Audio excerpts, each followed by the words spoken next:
listener. This is Iain Lee, BBC Three Counties Radio. Where are we? Thursday. Oh, yes, Thursday. I'm off to hang out with some nudists later on. Yeah, I am. I'm not taking my clothes off. I kind of toyed with the idea, and then just this morning I had it. It was too cold. It was too cold. I thought, no, I'm not going to... Anyway, we'll talk about that a bit later on. Maybe. Lots coming up on the show this morning. And as always, would love to get your opinions on things. I'll give you the contact details in a bit. Have a listen and see if anything grabs your fancy. Teachers are being cyber-bullied by children, and get this, and their parents. We speak to the National Union of Teachers in Luton, who say pupils have been suspended. The fire at the recycling plant in St Albans will continue for at least another week. That's what they say. I reckon it's going to be months. How's it affecting you? Well, we've sent our reporter Justin Dealey out there to have a look. And do you suffer from back pain? I do. Well, it could all be in your mind, apparently. It's not. It's in my back. I'll meet the Bromham's physiotherapist who says emotional tension could be at the root of your problems. It's not. It's my back. If you want to get in touch, you go to the Facebook page, facebook.com/BBC3CR. You can text 81333, starting your text 3CR, or, this is the best way to do it, of course, is give me a phone call, 08459 455 555. BBC Three Counties Radio. Now, it's claimed that more teachers are reporting that they're being cyber-bullied. A helpline set up for people who work with children has told the BBC around a third of its calls are about bullying, and teachers are being targeted, not just by students. This is the amazing bit, but by parents as well. Well, the National Union of Teachers in Luton say pupils have been suspended for abusing a teacher. Dave Mingay is the local representative from the association. He joins me in the studio now. Good morning, Dave. Good morning, and what a morning it is today. Well, can I just say, I turned on my phone this morning and looked at Twitter, and I was bombarded with lots of grumpy tweets from you saying, I've got to be in at 6 o'clock. Come on, you're what's wrong with this country, for goodness sake. That's right, it's all my fault. The whole country's gone to dogs because of me. The bullying teachers in Bedfordshire. Listen, when I was a kid growing up, as I was saying off air, I did some things I'm not particularly proud of, and there was one teacher in particular who didn't have a very good grasp of the class, and we kind of did things that were perhaps particularly naughty. I'd imagine that carries on, but now it's bigger, isn't it? Because you've got Facebook and you've got Twitter and you've got YouTube, so I'm guessing kids are, filming stuff in class and putting it up on the internet somewhere? Yeah, we get all sorts of accusations, all sorts of incidents happening, be it through email, because teachers obviously have email contact with their pupils. It's all done... Hang on, the kids email the teachers? Well, yeah, we've had... Does that happen? Of course it does. Well, if you're old. Well, obviously, I'm not talking about personal emails, so I'm talking about sort of workplace monitored emails where children email homework in. But of course, yeah, children have access to that media. Some children do email in abusive comments to their teachers. They email their homework in. I'm so old. What? Your dog can't eat your emails, Ian. Yeah, well, exactly. Yes, I suppose so. And is it a big problem in Bedfordshire? Is there? I wouldn't say it's a big problem, but I would say it's a problem when you look at a national picture. Yeah. Everything always looks worse than it is, but there is a problem does exist. Give us some examples of things that have happened. Well, we get homophobic bullying. It's quite it's something that happens quite a lot against teachers. We get racist incidents against teachers. Wow. It's all comes down to lack of understanding and sometimes the lack of respect. And please don't say bring back the cane, because bringing back the cane will not solve society's problems. Dave, be honest. There must be times though when you want to wallop one of them, don't you? Absolutely not. Well done. That's the correct answer. Not. You've passed the test. Passed that test. Absolutely not. Kids have been suspended, have they, for this? Yeah. If generally, if there's an incident in a school and a child is abusing, bullying, harassing a teacher, then often that child can be suspended. Do we any idea how many? No. I don't have access to those sort of figures. And parents. This is the thing that surprised me, because kids, they look for weaknesses and vulnerabilities, but parents are getting in on this as well, are they? Well, you're a parent, aren't you, Ian? Are you behind all this? It's nothing to do with me. Listen, and I'm sure Pass the blame back. No, my little boy's only 3, but I'm sure at some point I will have issues with teachers, and they will be discussed, but I wouldn't think of bullying them. That seems incredibly inappropriate. Well, as we said before, everyone believes they're an expert on education. Everyone has a view on education and the sort of education their child should be receiving. And if they're not happy, they take out their frustrations in many, many ways. Before, it used to be stopping someone in the supermarket, stopping someone in the street. And, of course, you don't know where your local teacher lives, but you could find your local teacher on Facebook, for example, or Twitter, or you could send him an email. There's many more ways to interact with people now, and of course that gets abused. When I was a kid, I remember it was the weirdest thing in the world on a Saturday if you were in town and you saw one of your teachers in the supermarket. It's a strange thing where people don't actually believe we do exist outside of school. You're real people. We are real people. How can you tackle a problem like this? It's like everything. You have to do it for education, and you have to talk to parents and involve them in their child's education a lot more. Bring them into the school, find out what's going on in your child's classroom. Most teachers operate an open door policy where they're happy to talk to the parents. If it's issues around homophobia or around racist incidents, there are organisations and courses that schools can run to educate parents. So actually, it's fine. Your teacher might be gay. That's fine. You mentioned the homophobia and the racism.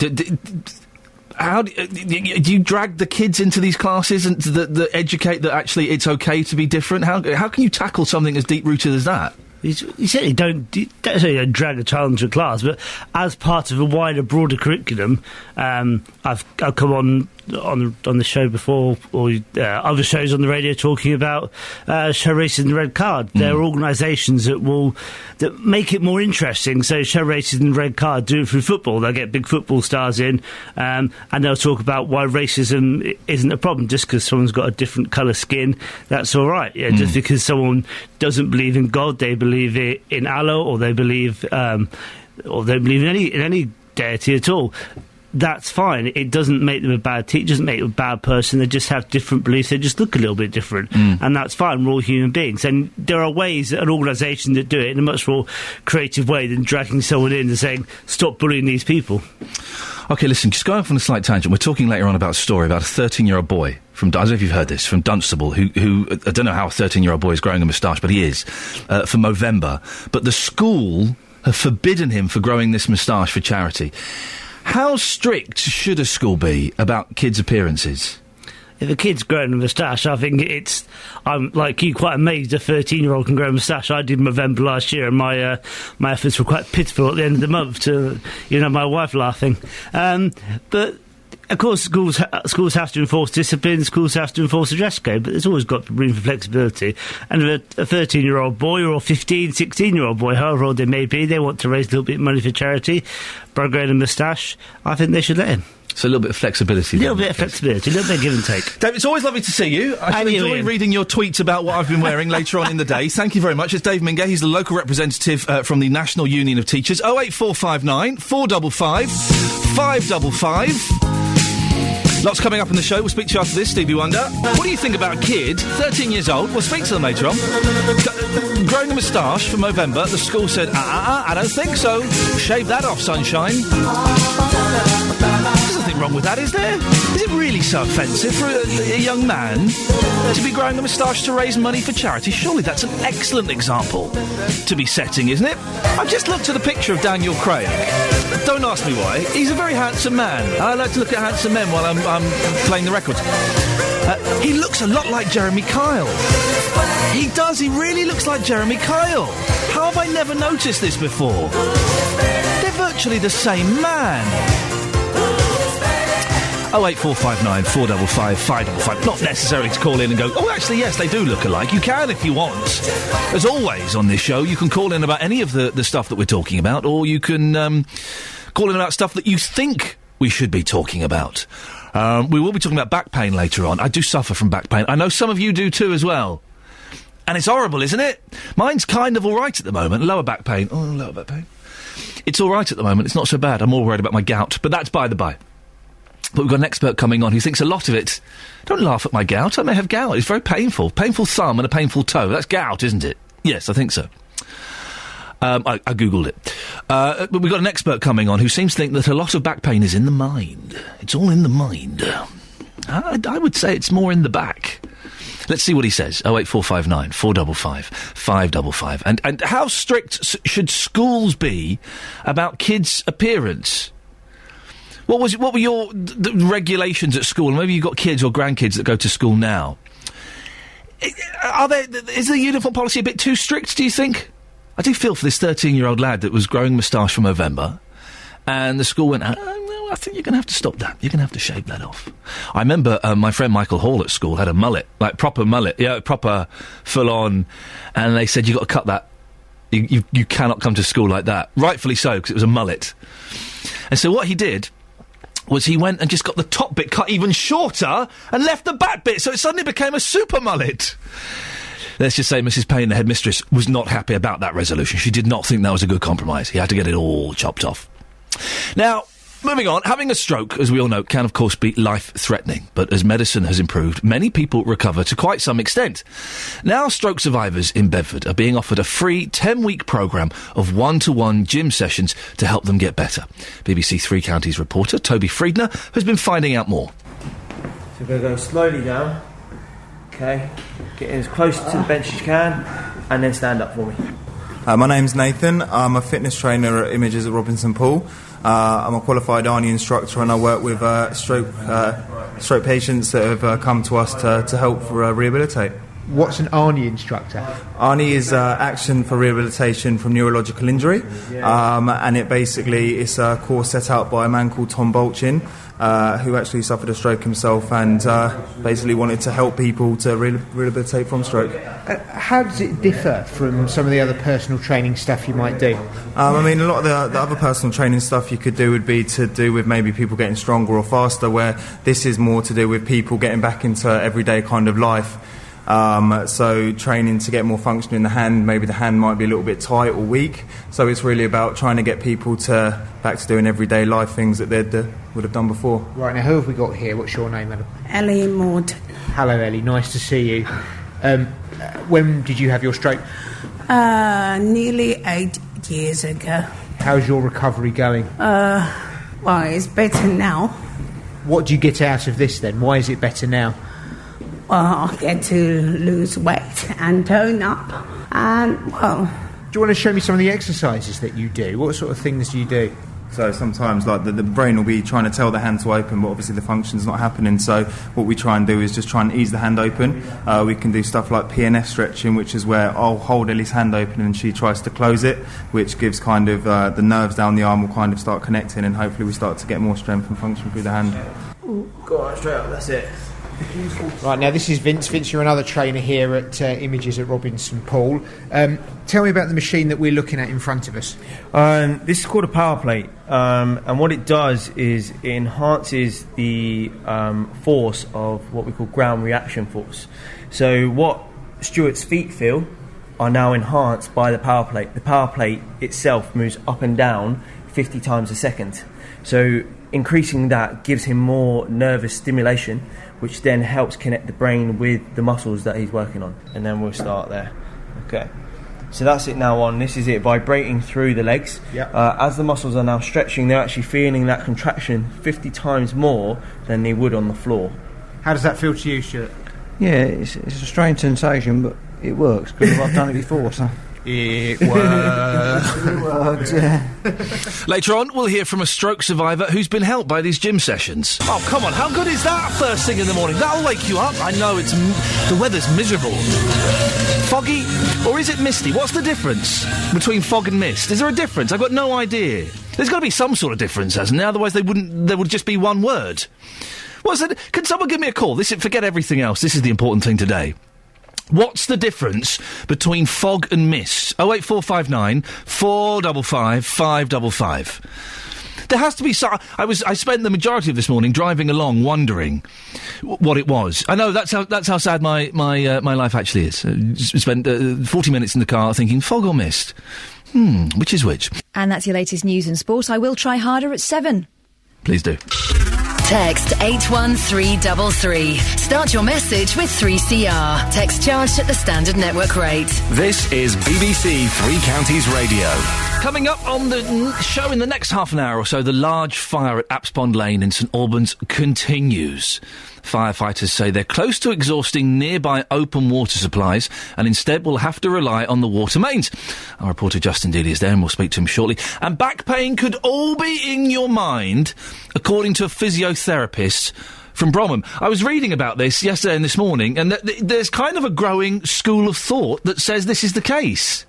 I don't know if I agree with that. As one tweeter has said to me, Peter Harness, no, it's not in your mind. It's in your back. Have you ever seen this? Oh, I do apologise. That was... well, can we get that queued up again? I'll tell you why, because that was a cracking bit of radio from yesterday's JVS show.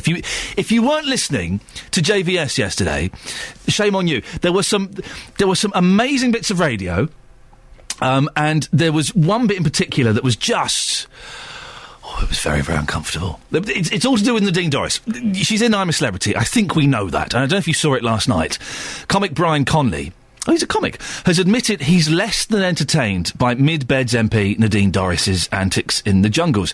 She's already upset Made in Chelsea star Hugo Taylor, who told boxer David Hay that he nearly blew his lid after a row over the cooking. Yeah. Conley also sounded off about Nadine, saying, always within the group. Always within the group. Is that how he talks? I can't remember. Always within the group. There is the odd certain person who irritates you. It's early days, but we're all aware that Nadine is an MP, and if she starts getting on her soapbox whilst we're eating our chickpeas, we'll have to kick them away from her. Well, yesterday, Jonathan Vernon-Smith took his show to Shefford, and there were some cracking moments in it. And he was there to try and help some of Nadine Dorries' constituents. He was joined by Karen in Harlington. Well, then Parliamentary Secretary William came out, he works with Nadine Dorries, came out to speak to JVS. It was one of the most fascinating and uncomfortable bits of radio I've heard in a long time. This is what happened. Have you ever seen this lady? No, I haven't. This is Karen in Harlington. She's been writing to Nadine Dorries and no one's responding to her. Why not? Could I firstly ask, what address have you been writing to her at? I have been sending it to London. This is by post, is this? I have been communicating with Nadine since 2004 when I had an operation that was done wrong. And she has all my documents. Her secretary has all the documents. I'm still battling with the benefit system, and at the moment I'm now being investigated for fraud, which I have not done. The proof is there. The evidence has been there, and I'm still being investigated and being told it's being sorted out. When was the last time you wrote to Nadine and she hasn't responded? A month ago.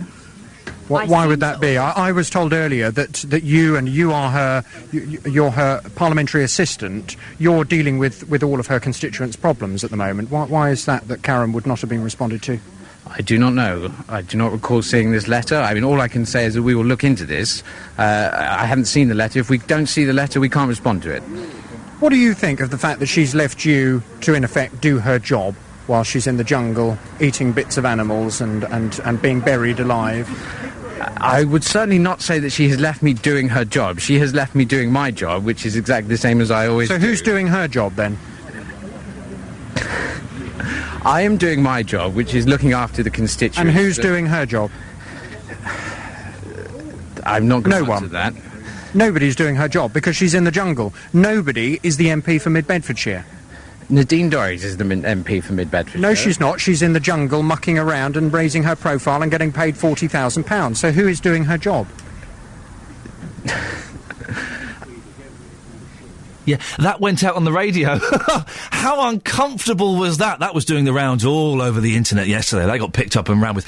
And I've almost forgiven Jonathan for being miserable and grumpy about those excellent birthday presents I gave him. Almost. That almost makes up for it. It was a cracking listen. He'll be in later on. We can ask him about that. Difference between fog and mist. Lucy from Sundon Park. Fog comes down and mist rises up. Where does mist rise up from? The ground? That's insane! 08459 455 555. Now, the large fire at Apspond Lane in St Albans continues. Firefighters are close to exhausting nearby open water supplies and instead will have to rely on the water mains. A conservative estimate is that this incident will still be ongoing a week from now. I tell you what, that fire will be going after Christmas. It's my opinion, but if you've seen it, They won't get that out before Christmas.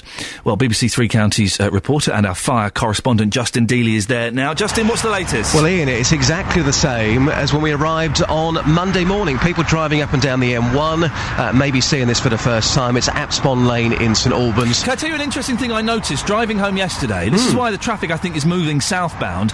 You can't see it when you go southbound. No. Because it's shielded by all the trees, so you don't. It's only when you're coming up the M1 that you can actually spot it. Well, it's slightly better than the view that we got on Sunday, but I mean, traffic in the evening, some people, of course, when it gets dark, you can definitely see it. Yep. Some people do slow down. Yep. 10,000 tonnes of recycled timber is still alight. Let's find out the latest. Joining me live here in our radio car is Bob Williams from Hearts Fire and Rescue. Bob, welcome to the programme. We're hearing that the wind direction has changed. It's causing you a few problems. Is that the case? The wind direction has changed slightly, Justin, but there's no major problems. We're still containing the fire, and we're making small amount of progress at the moment. And what's the situation with the local water supply? Because on Tuesday, I spoke with somebody who had no water. They weren't sure when it was coming back on. You're using that water to fight the fire. So what's the situation with the water supply? With respect to the water supply, we're actually recycling a lot of the water now, and particularly during peak periods, we are cutting down on the number of jets we're using, and I believe bottled water, and we're working very closely with Affinity Water to come to a successful conclusion. Now, talking about a successful conclusion, day 5, it still looks like a giant bonfire, 30-foot flames. When do you hope this fire might be put out here? Well, crews will still be here for a few more days. They're working under very arduous conditions.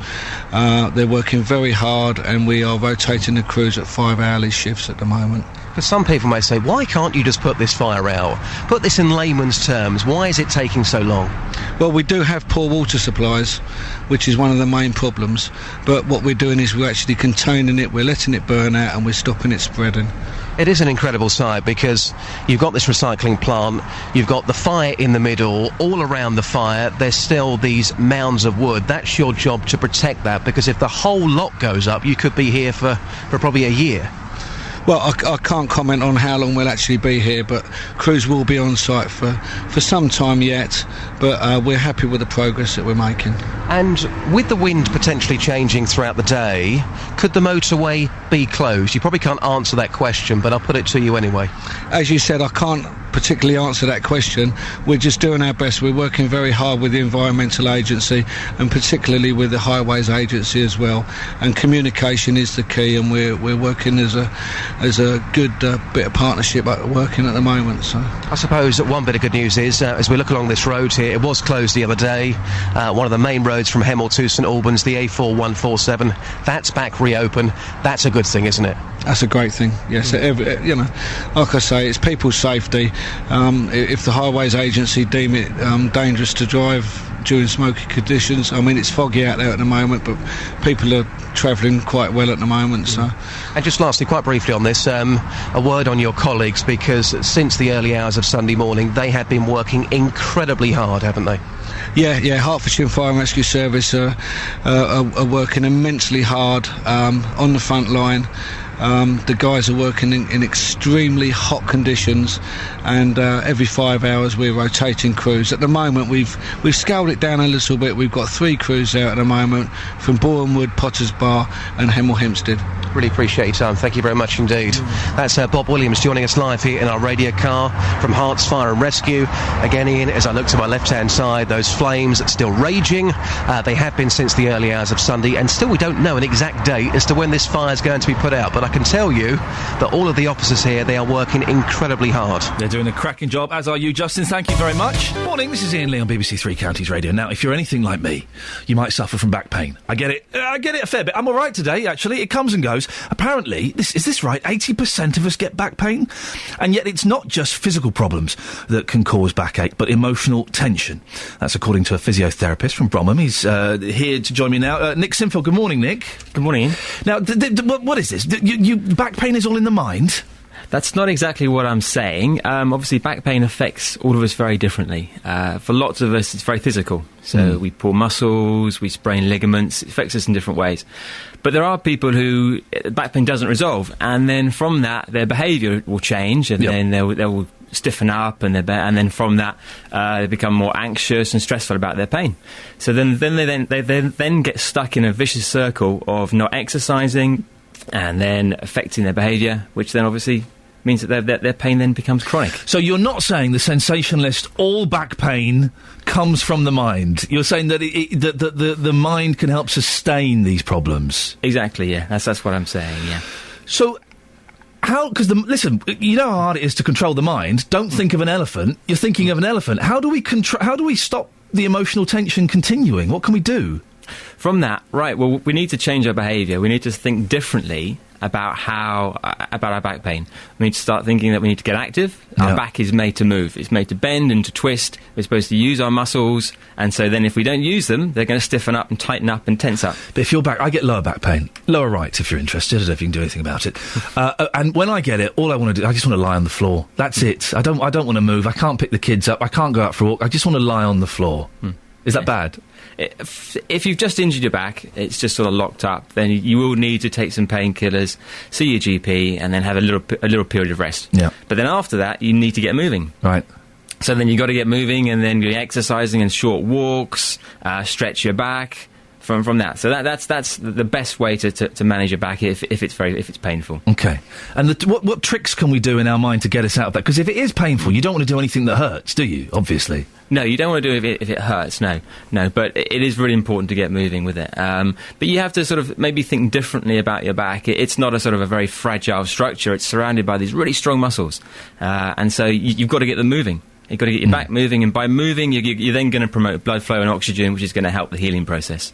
So are you suggesting that possibly seeing some sort of therapist, a counsellor or something, could help shift the way that you're thinking and therefore help your back? Yeah, there is definitely a school of thought these days that CBT, or cognitive behavioural therapy, is a really good way of helping back pain for a certain sort of group of the population. And how would that work? How does that? What happens? Well, for that, then you see your GP, and your GP will then decide if you then do need CBT therapy. And then you're referred there, where you'll then go through a series of treatments where they then discuss, obviously, problems that maybe meaning that are causing your back pain, and then causing it not to resolve.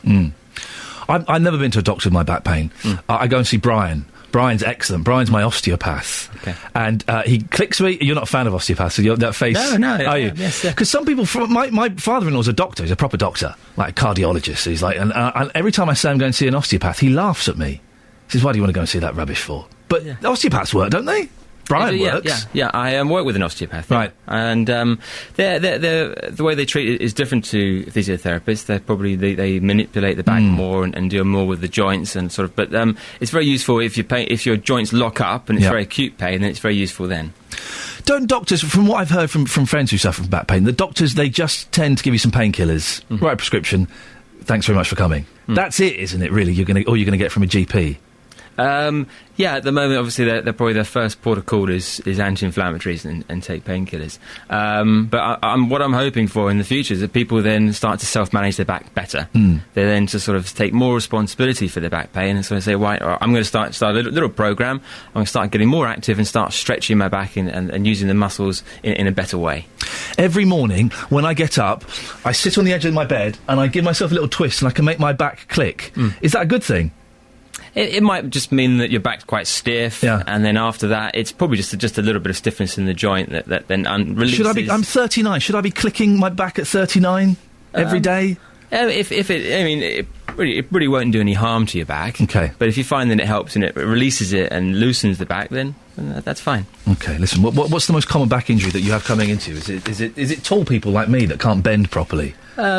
No, not so much tall people. It's really an absolute mixture of people. It can be young people, it can be old people, a variety of different reasons, variety of different pains. There isn't a set cause to pain or anything like that. It's one of the... listen, I know the people are dying out there, but back pain, it's one of the worst pains, isn't it? It's just hideous. Yeah, it's obviously very disabling for people because it affects all our movement.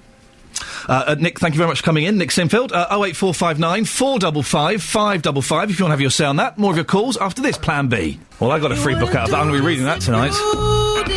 Back pain is the worst. Honestly. Okay, the 3 worst pains, and there's nothing worse than these. Back pain, standing on a plug or a piece of Lego. Oh, man! Or bashing your knee on the table. Those 3 are the worst pains that you could possibly face. You ever stood on a piece of Lego? Hey, chihuahua! Oh, man! That hurts. I'm saying they're the worst pains, right? I'm going for a lumbar puncture next week, right? And I've thought nothing of it. My doctor said, you should just go and have this lumbar puncture for a test. And I mentioned it to a friend. I mentioned it to 3 people, and they've all gone, ooh, are you going to be okay? I'm like, yeah, I think so. Why? They go, it's like really, really painful. Is it? I'm dreading it now. Next week I'm going to have an injection in my spine. Hadn't occurred to me. It's going to be terrifying and painful. Oh, goodness.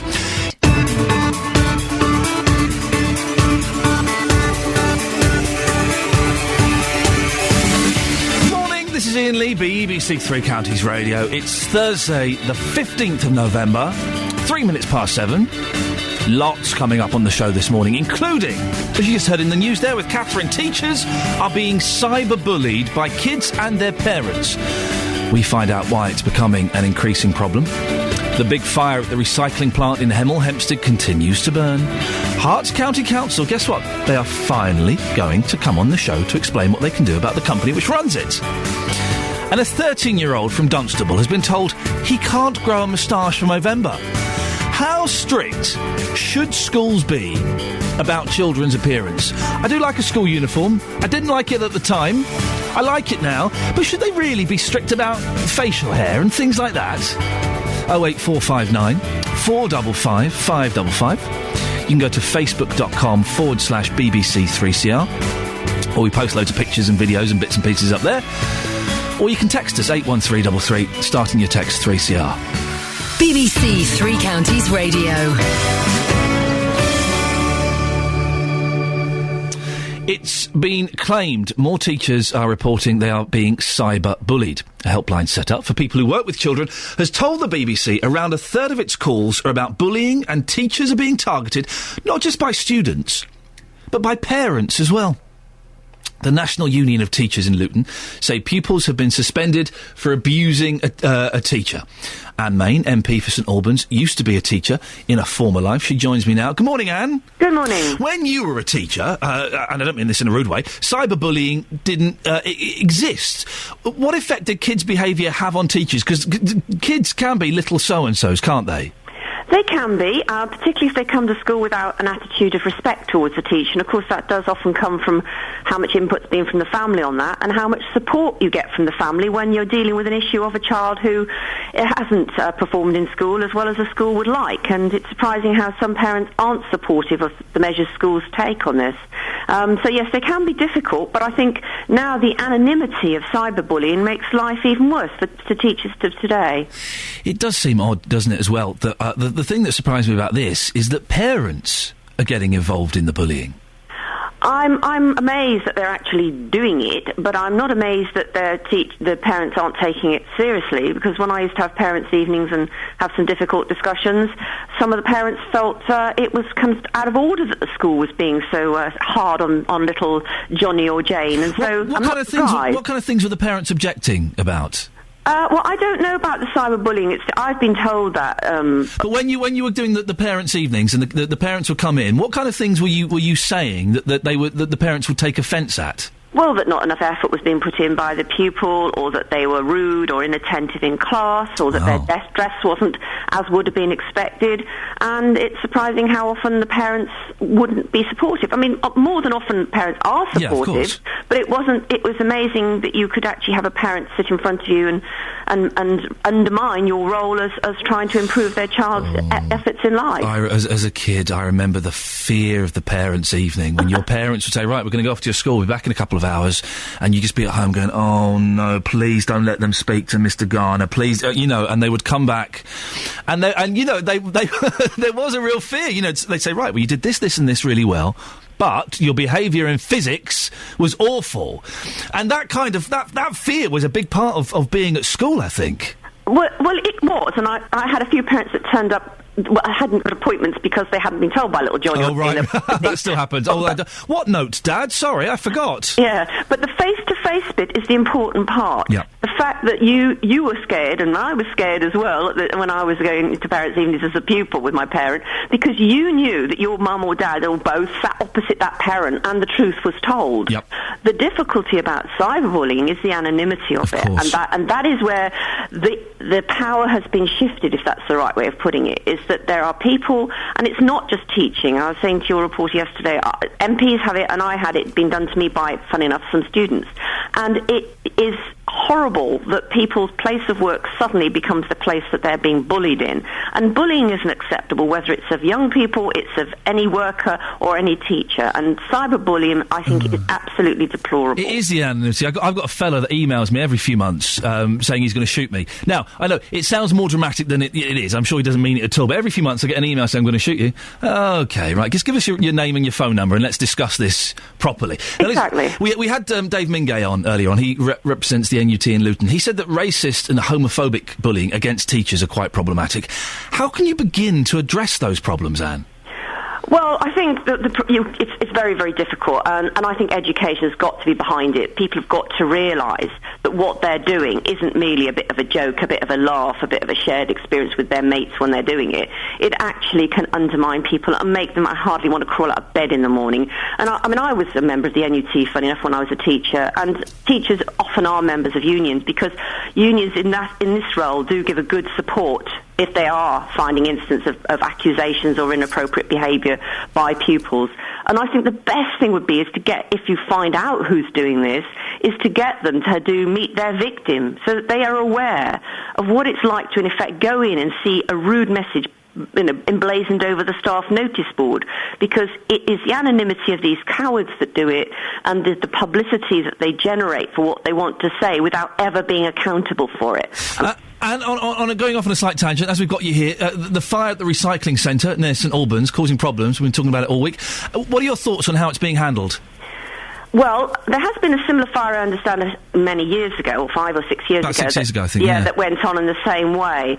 I've heard the accusations of what's going on, and I have been in touch with County. It wouldn't be appropriate to speculate at the moment that why this has happened, but, we do need a full in-depth investigation afterwards, because people that are asked to live near these sites, wherever they are, have to be confident that they are run absolutely according to all the regulations and conditions put on them. Is there a suggestion that something illegal might have happened there? I don't know whether it's illegal or not that's been suggested. What's been suggested is potentially that the site wasn't run as it should be, and I think in terms of what's on the site or quantities or so on, and so I think we need to find that all out without adding to that by worrying people.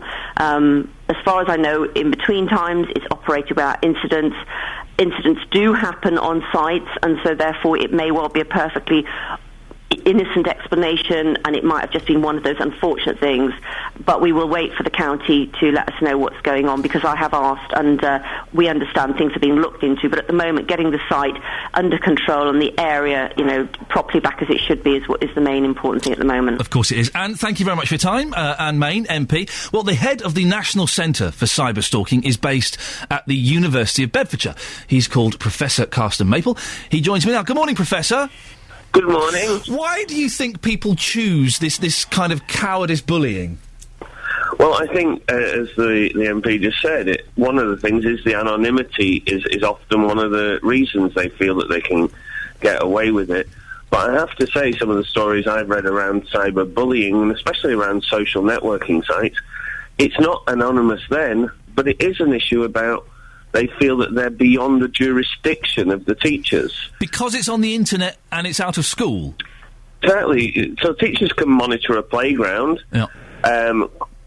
quite effectively, but when you're outside, where does this teacher then have the rights? The teachers don't know themselves, and the pupils certainly don't, and they feel that they're empowered, well, this is my own view at my own time, and I think they're unaware of quite how destructive, and I think that was the term used by a previous caller, how destructive that is for the victims.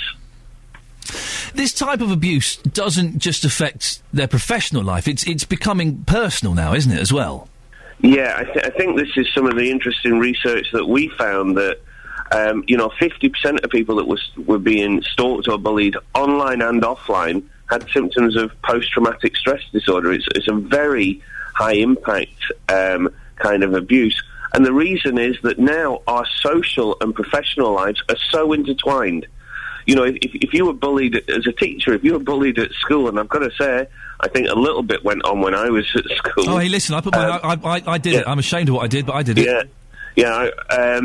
But now the problem is the teacher can't leave that in the classroom. You know, they've got a network of friends or neighbours, but they don't need to tell them what was going on at school. But now it's all out there because their personal and professional lives are so intertwined. It's out there, so that impact on an individual is much worse. They can't leave the problems they're having in the classroom back at work. It spills over into their personal lives. We had Dave Mingay from the NUT in earlier on, and he said something that surprised me. I didn't think I was this old, but pupils quite often... they have access to... they can email their teachers. They can email questions and they can email projects and work like that. Do you think that there's too much access to teachers? Part of the thing about it when I was at school was you had the teacher from 8:30 till 3:30 and then that was it. Well, you're quite right about this new access that people have got. It's to teachers, to celebrities. We can communicate via Twitter and they'll answer or retweet, you know. So what we're getting is these kids... And don't forget, some of these kids... They were not born when Facebook was not around. You know, Facebook's only been around for since 2004, so it's quite a new phenomenon. But some of them, that's all that they'll have known, and they've never been taught how to use this kind of technology. There's a story from the DCSF, the Department for Children, Schools and Families, where they're saying police came to investigate a case where a teacher had apparently been asking some of his female students to do inappropriate things on a website. Turned out 2 boys in the classroom, because they've got access to that facility in the classroom, and what they were doing, that they were posing as the teacher just because they didn't like him. Very quickly, is there anything the teachers can do? Yes, there is. There is guidance from the Department of Skills, Schools and Families. That's been around for a little while, and they should look at that. But also, and the recent survey that's prompted all this discussion did say that teachers were not aware about receiving information about protecting yourself online, etc. But there is a Safe to Learn cyberbullying document that's been available and supposed to have been promoted to schools since 2008. So I would recommend that they look at the Department for Children, Schools and Families, and there will be advice there. Professor, fascinating stuff. Thank you very much. Professor Carsten Maple. He is the head of the National Centre for Cyber Stalking, based at the University of Bedfordshire. Well, we're now into the 5th day since a fire broke out in Hertfordshire, which has been causing huge traffic disruption, and it's still alight. The blaze in a wood recycling centre close to the M1 at Junction 8 near St Albans has also left some local people without water as firefighters work around the clock to try and put it out. The responsibility for checking on the centre and making sure it's safe and working within its licence is shared between the Environment Agency and Hertfordshire County Council. Yesterday we heard from the Environment Agency. Well, now we can talk to the Deputy Cabinet Member for the Environment on the County Council, Iain Ray, who joins me in the studio. Good morning, Iain. Good morning. What are the County Council's responsibilities on a site like this? Well, first of all, the County Council has to provide planning permission. If an operator wants to operate a site of this size and this site, then it has to apply for planning permission from the County Council. The County Council will take that planning application and will write to anybody with an interest in that site. In this case, it would have been, for example, the Environment Agency, and takes views on that. A report will then be written to the Development Control Committee at the County Council, and they will, in light of that report, make a decision on whether or not to allow planning permission. The Environment Agency in this case is a statutory consultee, so they would definitely have been consulted, and they would have outlined the kinds of conditions that they would like to have seen on the site if it was allowed to run. Well, and restrictions have been imposed, haven't they, over the years? They have been imposed. And they've not been followed. That apparently is the case. I mean, the sorts of conditions that we could put on a site like this, and I believe were put on in this particular case, were things like the kind of waste that can be accepted, the height of the stockpiles on the site, hours of operation, dust control measures. Is it right you're in charge of the height, and the Environment Agency are in charge of the volume? I can't be that precise, but certainly there is the Environment Agency will specify within their response to consultation the kinds of restrictions and conditions they want, and then it's the County Council's responsibility to impose those conditions as part of the planning permission. This stack of wood that's now on fire, was it too high? Did it breach the guidelines? Apparently it did, because a condition was actually a breach of condition notice was issued by the County Council earlier this year, which was not adhered to by the date that they required to reduce the height of the pile. When was it issued? In August. And how long did they have to reduce it? They were required to reduce the height of the pile by the end of August, which they didn't apparently do. You say apparently, don't you know? Well, a breach of condition notice was served on them, right. And the Environment Agency also separately applied their own enforcement notices on them and withdrew their environmental permits so that they were prevented from bringing any more wood onto the site. But still nothing happened. I mean, it's fine serving notices and removing permits, but surely more direct action should have been taken. Well, certainly. I mean, we at the first instance, one asks them to actually comply with a condition, and then you give them a certain amount of time to do that. If they don't do that, then further actions can be considered, and the County Council and the Environment Agency were in the process of considering what actions to take next. But it's November. If the order was served in August, that's a bit slow, isn't it? Well, we don't want to rush into a legal action because it's, for one thing, that's a lengthy process in its own right. Yeah. That the thing we want to do, first of all, is to try and use persuasion and negotiation to get Well, now you've got the lengthy process of putting a fire out that's causing disruption for everyone. That is the case, yes. There is a fire there, and it's a very large fire because the stockpile was higher than was required by the condition. So would you say that the council failed the residents? I wouldn't put it that. No, I would say that we realised there was a problem, as did the Environment Agency. We took action as soon as we were aware of that, but it takes time to put these conditions in place. It takes time to enforce them, and initially we were trying to persuade the operators to conform. But August, September, October, November, 4 months later, they hadn't done anything. And the County Council was in the process of considering its options. Actually. It just seems considering its options, it just seems a very slow process that has ended in disaster. And if companies like this just know they're going to get a slap wrist and they're going to get told not to do any more and they're going to have their permits taken away, but then there is not going to be, it would seem, any threat of actual legal or financial action, then they're free to do what they want. There is that threat. I mean, it's unfair to say there's no such threat. It's taken 4 months for nothing to be achieved by you. Well, I mean, even a legal process would take a long time, and the outcome can be uncertain. It's also very expensive as well. So that's the last resort. How expensive is this going to be to put out? I can't say that because I can't say how long it will go on for, but it will be quite a lot of money. That's true. So you could probably have saved money. I can't say whether we would have saved money by taking legal action earlier. I can't say that because... Surely you have to represent the residents. And by saying, well, we kind of consider legal action, but that takes a long time to go to go through. You're not representing the residents because the people in the local vicinity are now suffering. But there are people without water. There are people with kids that have to go half a mile up the road to go and have a shower and clean their kids. I agree, it's a very serious problem for the local residents, and the County Council is very concerned about them and is doing its best to make life easier for them, but we have to go through a formal process. We cannot take action without going through the necessary steps which will lead us to take the necessary action, and these unfortunately takes time. But I still don't quite know, what firm action have you taken? We've issued a breach of condition notice, which effectively prevents them from adding many more wood to the stockpile, and so have the Environment Agency, so we effectively closed them down, in a sense, from carrying on their activities, but there's still the fact that the wood pile is still there and needed to be cleared away. Why didn't you serve a notice ordering them to take the wood pile away if it was too big? If it contravened the guidelines you'd laid down, then surely you should have made them take it away. Well, the breach of condition notice did require compliance with the height, so it would have asked them to reduce the size of the pile. But they didn't do it? They didn't do it, no. And you're powerless to do anything to make them do that? I'm not saying we're powerless, but it takes time to enforce it through the legal process. How long? I can't give you a timescale. Did you start that legal process? It was certainly under consideration. I can't tell you exactly what point it would have been reached. So it was under consideration to make them take it down? It was under consideration to prosecute them. But there were no steps made towards prosecuting them? I don't believe that the legal process had started, no. There are going to be people at home furious at that, aren't they? Because the residents have been saying for a long time, this is a disaster waiting to happen. And then to find out that your guidelines and your rules have been breached, yet you still hadn't started legal process? as I say, the first steps are to try and persuade them to do it through negotiation and persuasion, but they hadn't responded to that. So the next step would be the legal process. History of fires at this site, back in 2001, one in 2004. It's a different operator now, but it would appear that the council, if these significant fires are happening every few years, it would appear the council are doing something wrong, aren't they? Well, I think the incident you're talking about was in 2002 when there was compostable waste, which there was a fire at. Mm. I don't know the instance of that, but the company that concerned then was actually successfully prosecuted as a result of the fire that took place then.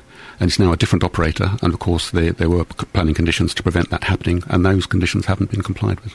Do we know what's caused this fire, how this has started? Well, certainly 10 years ago it was caused by compostable material getting too hot, but it was too early to say whether that's the case now. It'll be up to the Environment Agency to carry out a fire investigation, which I'm sure they will do as soon as practically feasible. People are really angry about this and really upset about it, and we've had calls all week from people who've driven past this site and have reported it, local residents who've reported it or were worried that something was going to happen. You've let them down, haven't you? Because by not starting the legal process, by dragging this out over 4 months and not really achieving anything, you've allowed this fire to happen and you've let down the residents. As soon as we became aware that there was an issue with a breach of condition, we took action. Unfortunately, the operators did not comply with our requests. So why didn't you take legal action? We will take legal action as soon as all the processes... It's too late now, it's on fire.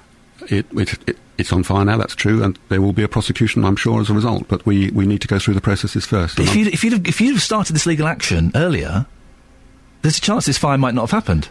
We can't guarantee that, because... You can't guarantee it, but there's a strong chance this fire might not have happened, and you'd have saved people being without water, you'd have saved all of the efforts of the firefighters who are doing a superb job out there. The only thing that would have prevented the fire would have been if the operators had reduced the height of their stockpile to within the condition notice. We can't guarantee they would have done that, even if we'd started a prosecution, until that prosecution was completed. But there would have been more of a chance of them doing that than... Yes, obviously the sooner we act, the better the chances, yes. Do you want to say sorry to the residents? I think the residents certainly have good reason to feel upset by what's happened. Do you want to apologise to them for letting them down? I don't accept that we've let them down. We've taken action as quickly as we could in the context that we could. You say that, but then you didn't. You haven't taken it as quickly as you could because you didn't start the legal process. You've just said yourself that we've thought about it. What we've tried to do. Boom! You should have been straight in there. We've tried to persuade the operators to conform to the conditions. You should have started the legal process. Of course, they weren't going to, were they? The problem with jumping into a legal action is that, first of all, it takes time. Yeah. It costs a lot of money, and the outcome is uncertain. You need to be very careful. You need to get all your evidence. You knew that they'd broken the rules. You knew that they'd gone against. That they'd piled it too high. There was too much wood in there. You told them not to do that. You should have started legal action straight away. And this fire, we don't know for sure, but this fire could have been avoided.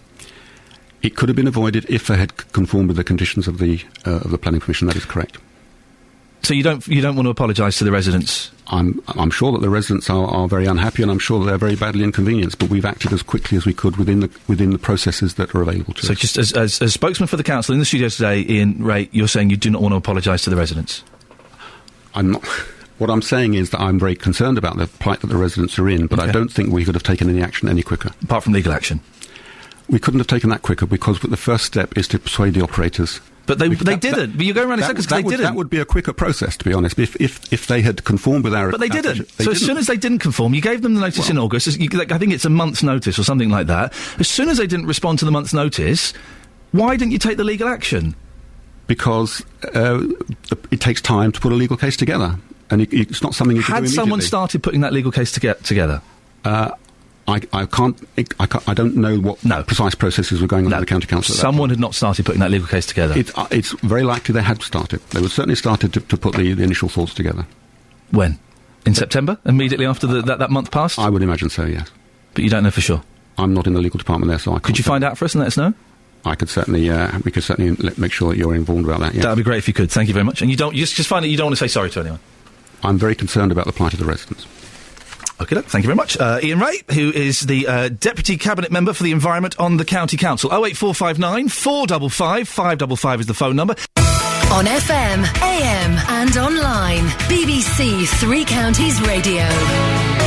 Morning! Lots coming up in the next half hour of the show, including the 13-year-old pupil who has been banned from growing a moustache to raise money for Movember. More. Oh, do you remember Justin's been talking about this AstroTurf? 21 years since the last Luton Town match was played on the AstroTurf. We are trying to get as much of that pitch back together as we can. And it's looking good. It's looking pretty good. We'll have more on that in a bit, and also more on strokes. If you want to give us a call about anything, 08459 455 555 is the telephone number. Across beds, hearts and bucks, this is Iain Lee on BBC Three Counties Radio. Now, it's November, and as many of you know, that also means it's Movember. Movember is the month where men try and grow moustaches whilst raising money for prostate cancer. Pretty decent charity, to be honest. Well, a teenager in Dunstable was hoping to do just that until his school told him that he wasn't allowed. Gus Hooker is 13 and has been shaving since he was since you were 9, Gus? Pretty much, yeah. Blimey, did you hear that voice as well? That's a surprise. But his school, the Priory Academy in Dunstable, said no to him growing a moustache. Gus is in the studio with his dad, Paul. Morning, gentlemen. Thank you for coming in. Morning. You don't need the headphones. Sometimes it confuses things. If you want to have them, you can have you. I like headphones. Gus, I like headphones as well. Gus, are you really 13? Yes, I'm 13. You got the voice of a grown man. Well done, you. Congratulations. Why did you want to grow the moustache? Well, it was because I can, and because... Well, the main reason was because my grandfather recently beat cancer last year, I think. Yep. Oh, wow, I'm a genius, I remembered it. No, and because I'm like 13 and I can grow a moustache, if I did it, I reckon I could raise a fair bit. Yeah. So I was going to, but then I was told, no, I can't. So you've got personal history with cancer in your family, so you've instantly got that connection. Yeah. And you thought, you saw the gimmick of being a 13-year-old lad growing a moustache. You thought, there's my unique selling point, I believe they call it in business these days. I might get a few quid. Did you start growing it and the school came and said, get rid of that boy? Or did you go and have a chat with them? How did it work? Well... The big ugly one here, my dad... He is very ugly. I'm sorry, Paul, he's got a point. He's got a point. You know, he went into the school, a couple of days beforehand and just, to quickly check if I was actually allowed to. Yeah. Because I think he had, some ideas about something or other that I'm not really sure about. And basically, I think the school just said no and refused to talk to him. God, I'm listening to you. You're a nice young lad. I'm just dreading my boys becoming teenagers. Sorry, I've got 10 years until they're your age, and it's just hit me. Paul, so what happened? You went to the school, seemingly thinking you were going to get the thumbs up. I phoned the school thinking it shouldn't be an issue. I was actually initially wanted to book an appointment to actually sit down and talk to the school so I could discuss, for instance, a mufti day. Yeah. Obviously, understanding if they... How much is mufti day these days? About £1 a pop. Oh, it's 50 pence when I was a kid. Okay, come here. Now... Obviously, I understand if they didn't want him to grow the moustache, that was fine by me. I was asking because I know the school nominate monthly charities, if we could nominate Movember. Yeah. As an alternative, if we couldn't do one, try and do the other. And on the first contact, I got told a few hours later, no, because he will look or be different. Oh, we don't want people being different, do we? No. No, we don't want differences. I wasn't too happy with the response. Yeah. I'm not going to lie about that. And hence, I actually wanted to speak to somebody in person. So I phoned up the next day thinking, OK, we'll leave it in case I've trapped or stood on someone's toes or something. What you're saying is you didn't want to phone up straight away and start shouting at someone. No. You wanted a little bit of a breather. Yeah. Well wanted done. to try and be sensible about it. Don't want to start an argument. I've got utmost respect for Priory Academy and the good work they've done with Gus to get him out of his laziness. Are you lazy, Gus? Yes. Yeah, I thought so. I thought so. Yes, and in all due respect, they've done a fantastic job with him. Hence, I didn't want to come over as a ranting, screaming parent or a pushy dad. So I phoned up again the following day asking what the situation was because I wasn't too happy with the response I was given. So you get pretty much the same response again. Which, okay, again, could I sit down and speak with you? They wouldn't. It never got. I approached it and it never got a response. Mm. So as a result, I took to my blog, had a little rant on there. Yep. Again, not being nasty to the school, trying to be as polite about it as I could, and it finally got to a point where the local press got in touch and ran a story about it on Monday. Can you understand that the school want to maintain, and you look very smart in your uniform, do that tie-up and don't have a fat knot. Apart from that, Can't believe you're still doing fat knots. We invented those. Can you not understand, though, Paul, that the school want people to look smart and responsible and respectable? Oh, indeed. That's why I was happy to compromise with the school. Hence, I wanted to sit down and talk. So if they weren't happy with a moustache, we could try and find an alternative method to try and do some fundraising. Okay, well, listen, and there is... They have said that people can wear fake moustaches, haven't they, Gus? Is that... Yeah, no, it's a day on the... 30th of November, which I remember. Yep. Yes. How does it make you feel, Paul? Your son's got a deeper voice than you. It's very, very sad. Listen, we've got a statement from the school, and I must read this out. The Priory Academy has a long history of raising money for charities, such as, and they list a few charities. Fundraising is an inclusive activity with all pupils having the opportunity to participate. Whilst the governing body recognises that charities such as Prostate Cancer UK are very worthy, it can only support fundraising activities that are entirely inclusive. In a co-educational school with young children, growing facial hair would not be an activity that many children will be able to join in with. Whilst the school dress code does not explicitly mention facial hair, it does mention unusual hairstyles and colouring that are contrary to a smart uniform appearance. The school has spoken with the boy concerned, agreeing that all pupils in Year 8 can contribute £1 and attend school on the 30th of November wearing a false moustache to help raise money and increase awareness for the Movember Foundation. Gus, how do you feel about that? Do you feel it's a good compromise? I reckon it is like a pretty good compromise, and also because I'm like organising the whole event, I get to like throw in random ideas, like a competition for the best fake moustache. Yeah. Which would be pretty cool, because then you get everyone with like giant stupid moustaches. I get to laugh. I see what you're going to try and subvert from within. That's the way to do it. That's to subvert from within. Put your headphones on, Paul, because we've got Steve Parsons on the line. Morning, Steve. Good morning. Steve. Yeah, I'm good, thank you. You're from the Handlebar Society. The Handlebar Moustache Club. Please, I apologise for getting that incorrect. What do you think when you hear someone like Gus, 13, he wants to grow a moustache? That should be encouraged, shouldn't it? Absolutely. Well, certainly from our point of view, we're all in favour of that. We love moustaches and we love November now, because everyone talks tashes the whole time. Why are you so in love with the moustache? Oh, I don't know. It's just a bit of fun, really. I think the whole discussion you're having is a little bit sad, because we treat the whole thing as lots of fun. We have lots of discussions with people. People come up to me in the street and start talking to me.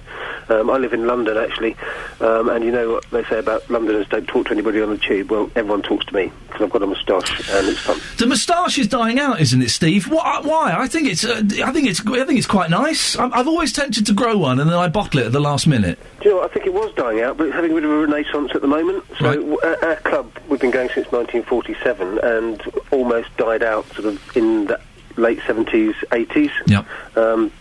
Because handlebar moustaches just weren't in. But now, thanks to, I think Movember's really helped us, so moustaches are quite in vogue at the moment, and we've got more members now than we've had for quite a while. Gus, this gentleman here, Steve, the handlebar moustache, would you consider growing something like that? Would you give that a go? It might take a while, but yes, I would. Okay, I'm not encouraging you to break school rules, by the way, I just have to say. Because moustaches are cool. And if I had a massive one, it'd just be funny, because it's like a 13-year-old walking down the road with a massive handlebar moustache. You would look funny. I'd give you some money for charity for that, but you're not doing it, so you're not getting any money. Steve, that's got to excite you, hasn't it? A young man saying that moustaches look cool. Yeah, absolutely. Well, actually, I'm not sure if we really aim to be cool, but it's quite nice that youngsters think we're cool. But I just one thing you said earlier, yes. Regarding why moustaches weren't acceptable for the school uniform code. Yes. I think you said that they needed to be smart, responsible and respectable. Yes. I think that we regard ourselves as all three of those. Oh, did I upset you with that statement, Steve? Not you, no. I apologise if there was any... but does it imply, with people like Gus, and with the advent of Movember, does this mean the tide is turning for the moustache and that it could make a serious comeback?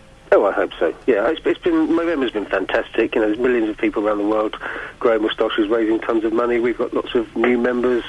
And, we were formed on the 1st of April, 1947, so as you can tell from that date, we don't take ourselves seriously. It's loads of fun. And, I've got friends all over the world just because I've got a moustache. Steve, is there a website? If people want to come and have a look at your club, is there a website they can go to? Handlebarclub.co.uk. There we go, fantastic. Thank you very much, Steve. Gentlemen, listen, Paul, Gus, thank you for coming in. Listen, it's good that there's been a compromise. They've not completely outlawed it, that they've said, look, you can have a day and you can raise money and you can raise a few quid for cancer. So that's not bad, Gus. No, in my eyes, that's what half a win. So half a win. Paul, watch me. I'm going to be cool now. I'm going to start speaking kids' language. Go for it. So, what games are you playing at the moment? I don't play games. Scuppered from within. Are you sure you're not a midget? Because you sure you're a 13-year-old boy?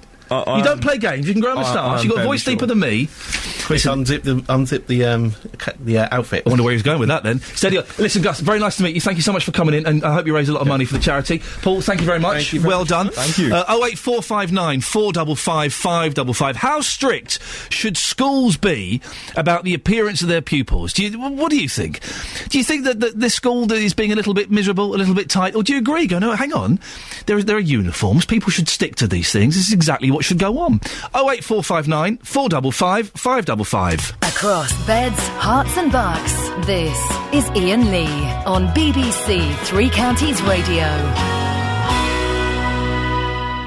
We've got a couple of emails on this. If you want to email, 3cr@bbc.co.uk. You can, of course, get in touch on the Facebook page as well.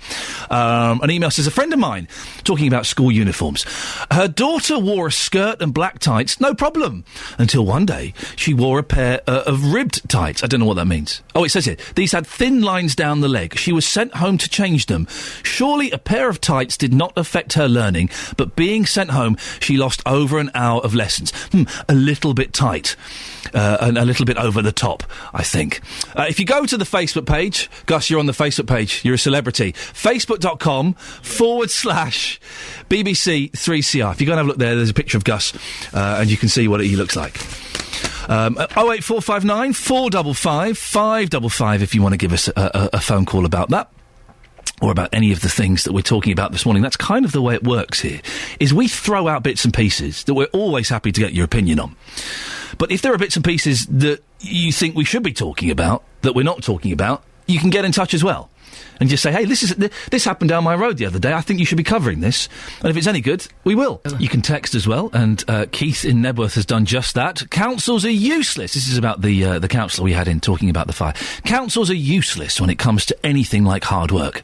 If you or I never paid our council tax for a month, we get legal action straight away. 08459 455 555.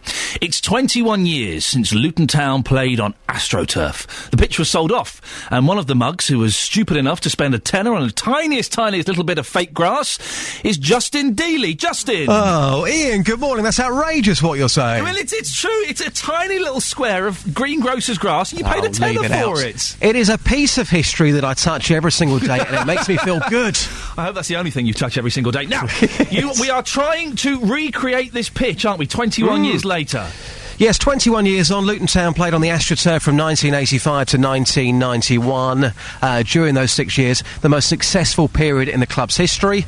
So we're trying to get the pitch back together. Now, I come today with an update. Yes. And I have both good and bad news. Let's we have the good news first? OK, the good news is calls coming in all the time. Apparently, is the AstroTurf hotline constantly ringing then, Justin? Oh, it's very, very hot. Okay. It's been a red hot for the last couple of weeks. But apparently, we've been tipped off that John Dreyer, who is now the assistant manager at Preston. Okay. He used to play for Luton Town. Thank you, yes.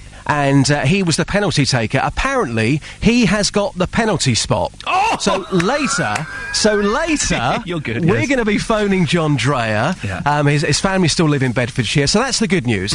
Calls coming all the time. The bad news is, I mentioned we had about 70% of the pitch. This was very exciting because we started off, we had your square, we had one other call from a guy who said, I don't know if I can be bothered to come. Yeah. It was looking bad. And then you came in, striding around like you owned the place, and you let rip that you had you located 75% of the pitch. Yes, well, what's happening with it? Well, that 70% does still exist, but the AstroTurf dealer that we're in conversation with, he's in Cambridge. He bought the pitch. Yes, he has got 70% of the pitch. He's got it in a warehouse. Oh, fantastic. But he's not quite sure which is the Luton Town pitch because there were 4 teams who played with AstroTurf back in that period. There was Luton Town, Queen's Park Rangers, Preston and Oldham. Yes. He has got all of the pitches. He went and bought all of them. So, yes, he's got it, but he's not quite sure which is the official Luton Town one. So, if we get him down, we could be playing on the Preston pitch. He didn't lay it. It meant that much to him that he just threw it all together in a warehouse. He's put it all together. He's got it in his warehouse. I mean, he has got it, to be fair, and he's got a great story. and he said if I was to come down and put the pitch down, it would take 3 to 4 days' work to do that. Justin, I'm not interested. I'm hearing problems. I just want to hear solutions. That's your problem. I know. You deal with it. And also, listen, I don't know if you've been reading the papers over the last couple of weeks. If not, you may have missed. The BBC's coming in for a right kick-in recently.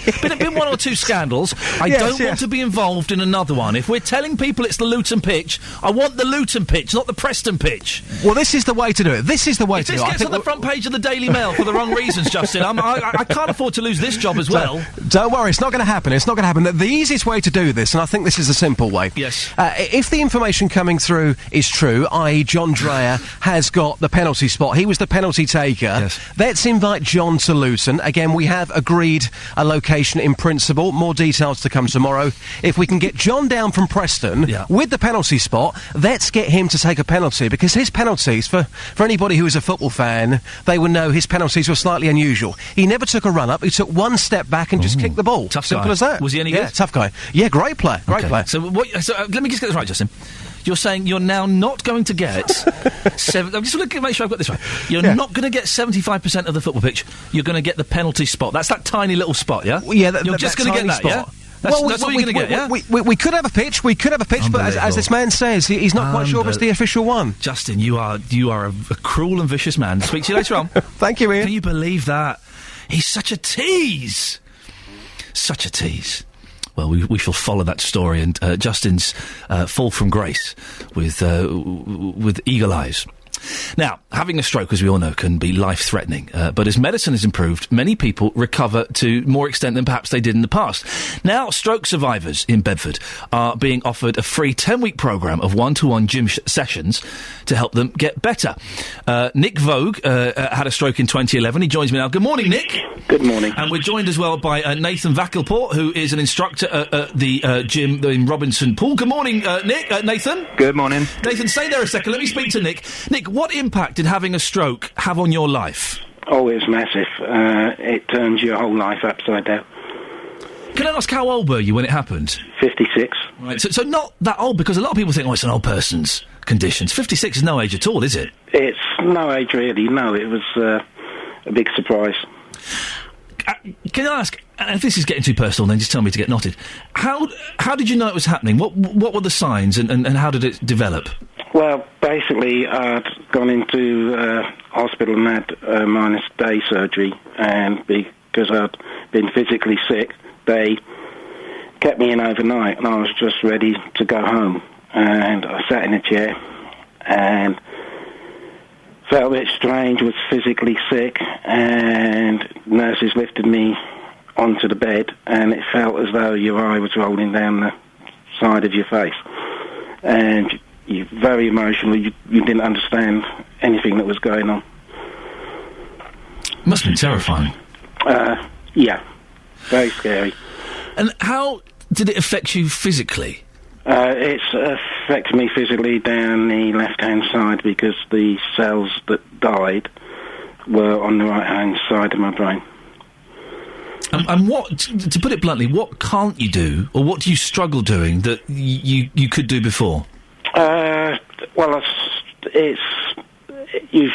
initially you struggle with everything on the left-hand side.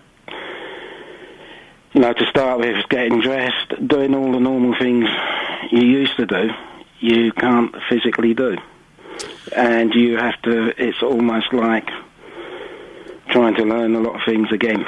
Well, Nick, you go to Image's gym at Robinson Pool in Bedford for these sessions. How have they helped you?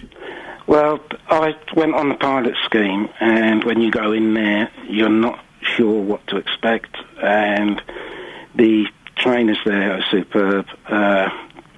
They're a great help because they've been trained through the NHS. They know what to look for, and they're great help. You start very, very small, and it's one-on-one basically, and there's encouragement, and they're continually trying to develop ways to help you. Well, Nick, stay there, because we're going to speak now to Nathan, who is an instructor at the gym. Nathan, tell me more about these sessions. Basically, we offer 10 weeks of one-to-one sessions where we work on whatever the stroke survivor wants to work on, whether that be hand functionality to get more grip in the hand, or if it's walking more comfortably, we can try and help people as much as possible. And of course, strokes, no two strokes are the same. It affects people differently. You're equipped, are you, to kind of be able to focus on different areas? Yeah, we are, yeah. I mean, a lot of the stuff we do, as I say, with walking, so it could be using steps. We use vibration plates. We've got mirror boxes, a trap deadlift bar for functional deadlifts and stuff. Well, hang on a second. What on earth is a vibration plate? A vibration plate is a plate where you'd get someone to stand on top of it, and what it does is it sends vibrations up through the body, which makes the muscles contract more than they normally would. So you can use it for certain different things. And Nathan, are you noticing an improvement? They come in for session 1, and there's things they can't do, and at the end of 10 sessions, is there a noticeable improvement? Definitely. I mean, after 2 or 3 sessions, I've noticed people's legs or people's walking has become a lot better. Really? Yeah. I mean, it's massive, the effect that the exercise can have to recover from stroke. And do you give them exercises that they can go off and do on their own once these sessions are finished? Yeah, I mean, a lot of the exercises can be very basic things that you can do around the house. A lot of the functional stuff we do, it includes a lot of stretching. So stretching you can do at home, which will always be a massive help. So it's not just stuff that you can just do at Robinson Pool or the other facilities we've got. And Nick, you've noticed the change in your ability, have you? Yes, I have. Yeah. It's, when I first went in there, the walking... felt weird, the balance, had gone, and the work the other trainer Vince did with me, was very, very good. Did you go on the vibrating plate? I've been on the vibrating plate. Is it as fun as it sounds? It is certainly strange. It's an experience. It's strange, yes. You can tell I haven't been to a gym for a very, very long time. Nick, thank you very much. Nathan, thank you as well. Nathan, of course, is from Images Gym at Robinson Pool in Bedford. And it's interesting, isn't it, how just a little bit of kind of physical exercise can disproportionately help. Thank you for that, gentlemen.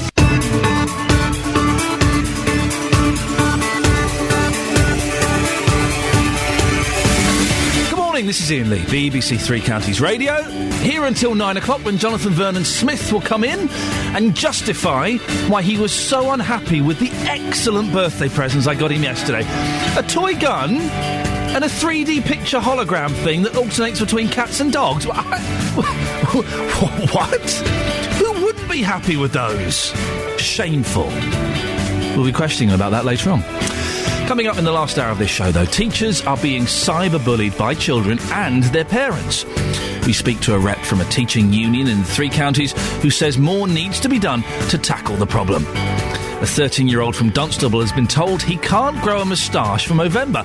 How strict should schools be about children's appearances? And remember yesterday, we had a call from Karen in Hemel. She was unhappy that bus services had been affected by the big fire in St Albans. Her route wasn't running, and then she was told that the shuttle bus was optional. Anyway, we're going to be speaking to the bus company Arriva to find out why there have been so many problems. BBC Three Counties Radio. It's claimed more teachers are reporting that they're being cyberbullied. A helpline set up for people who work with children has told the BBC around a third of its calls are about bullying, and teachers are being targeted not just by students but by parents as well. The National Union of Teachers in Luton say pupils have been suspended for abusing teachers. Earlier on, I spoke to Anne Main, MP for St Albans. She used to be a teacher. The difficulty about cyberbullying is the anonymity of it, and that is where the power has been shifted, if that's the right way of putting it. And it's not just teaching. MPs have it, and I had it been done to me by, funny enough, some students.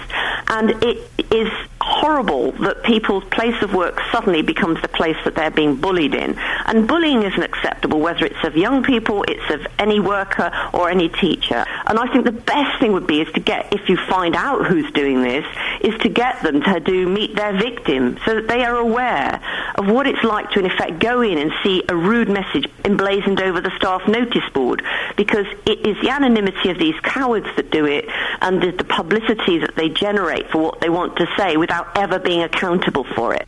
I also spoke to Professor Carsten Maple, the head of the National Centre for Cyberstalking. Teachers can monitor a playground quite effectively, but when you're outside, where does this teacher then have the rights? The teachers don't know themselves, and the pupils certainly don't, and they feel that they're empowered, well, this is my own view at my own time, and I think they're unaware of quite how destructive that is for the victims.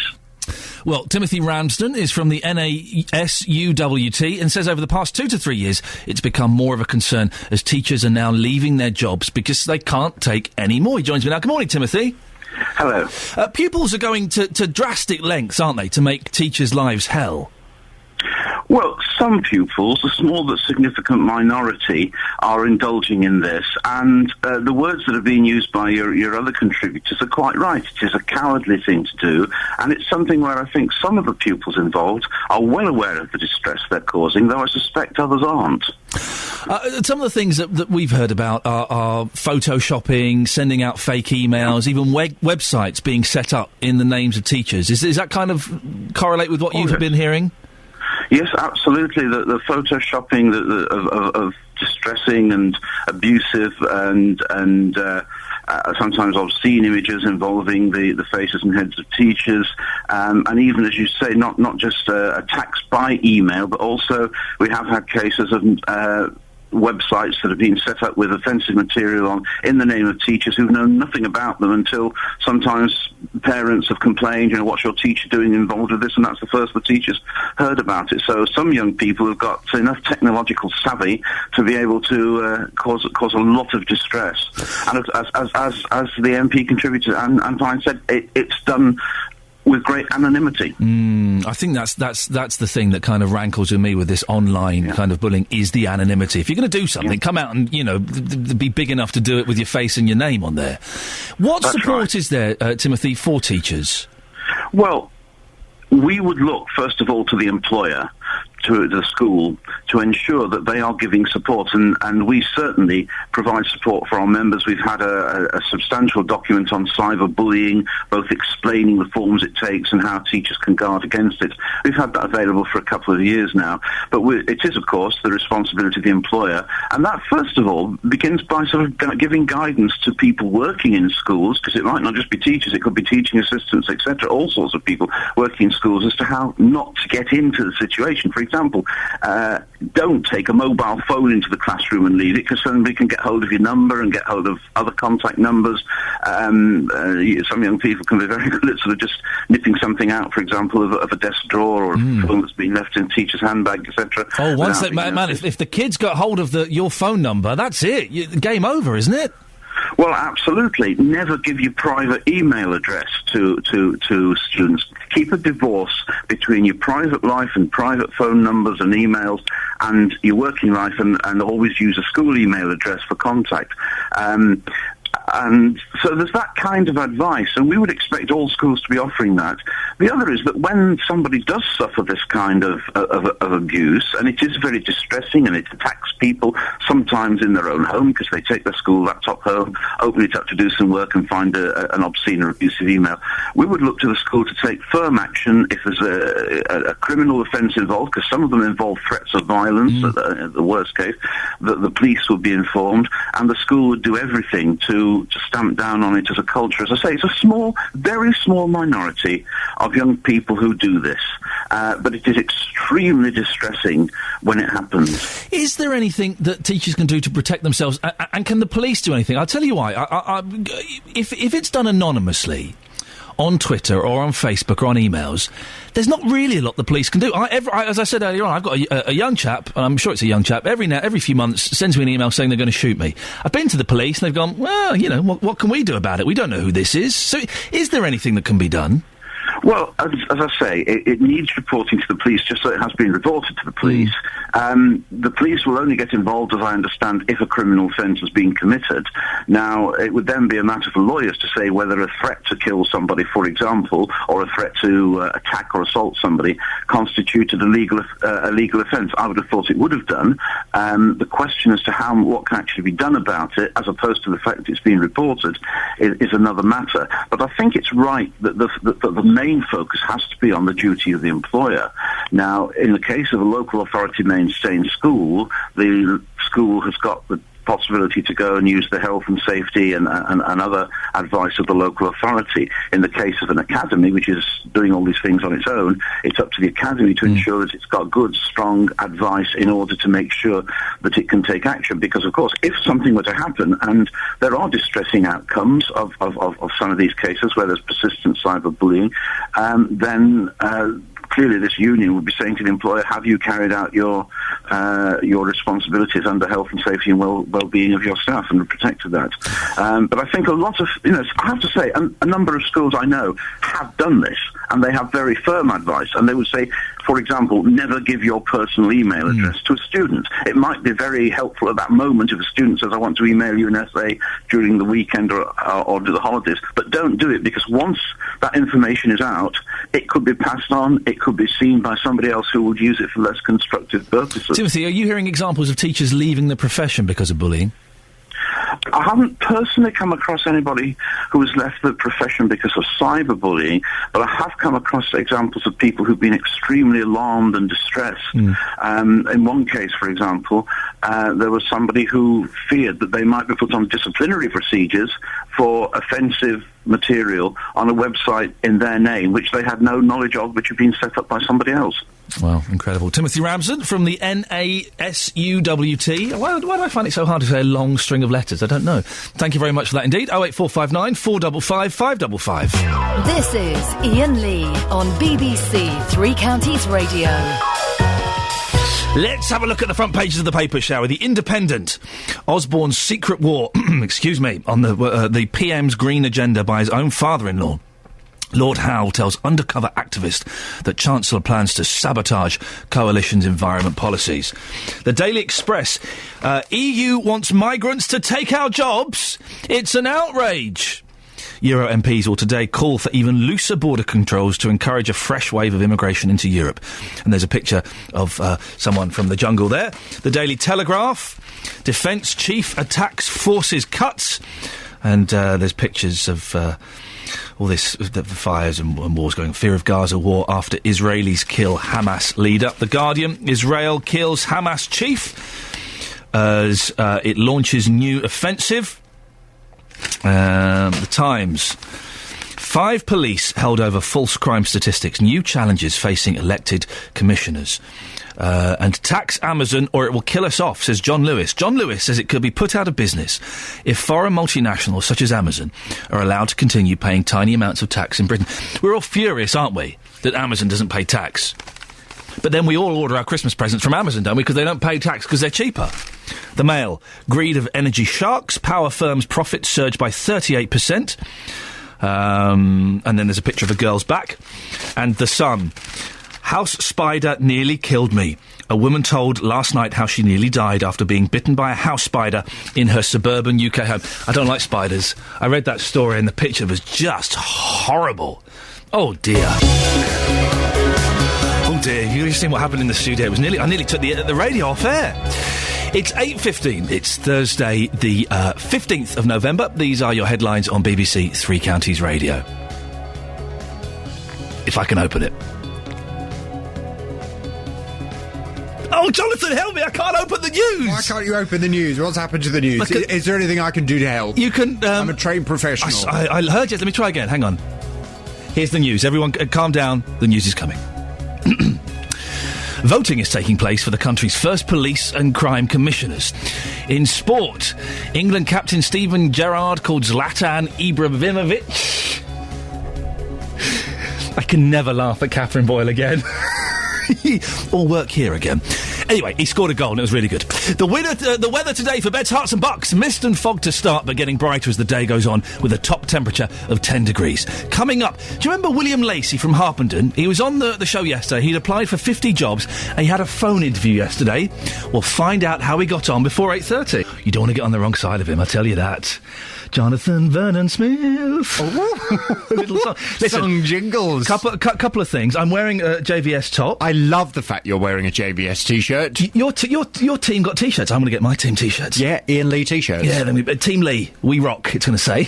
But I think yours should have your face on. Yes, it should do. I think so. It's a shame to let that face go to waste. I enjoyed your show yesterday. I did enjoy your show yesterday, but I was listening through tears because I got you 2 wicked presents for your birthday. Oh no, I've left it upstairs. Yeah, you've left it I was upstairs. going to bring my gun down.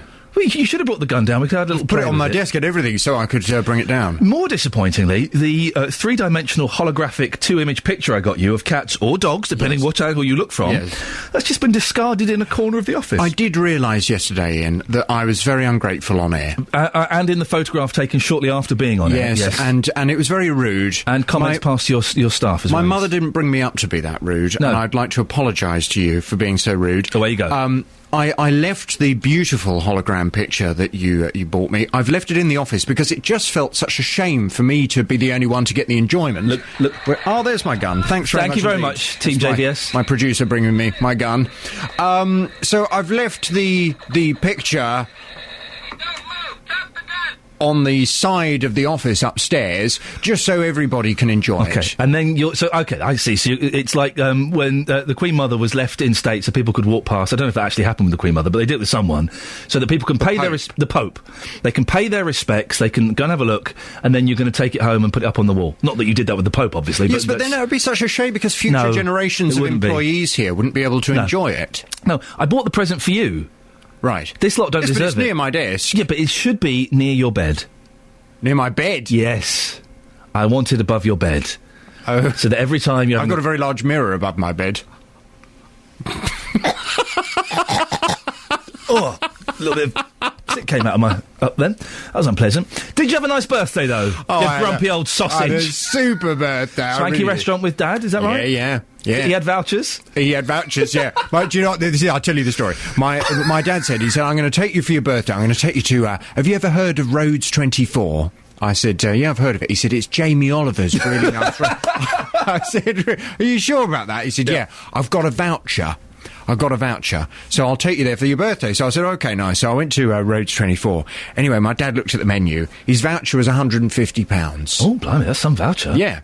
So he was looking at the menu, and of course, most of the dishes are £150. Yes. So he said, yeah, we might just have a main course. Is that all right? Just a main course. Oh, bless him. It was lovely, though. It was nice, very nice evening. It was like being in New York up there, in that tower. Yeah. What, there are lots of rude Americans shouting abuse at you and telling you to get out of the way? No, the view over London. Oh, I see, the view, right, okay. Yeah.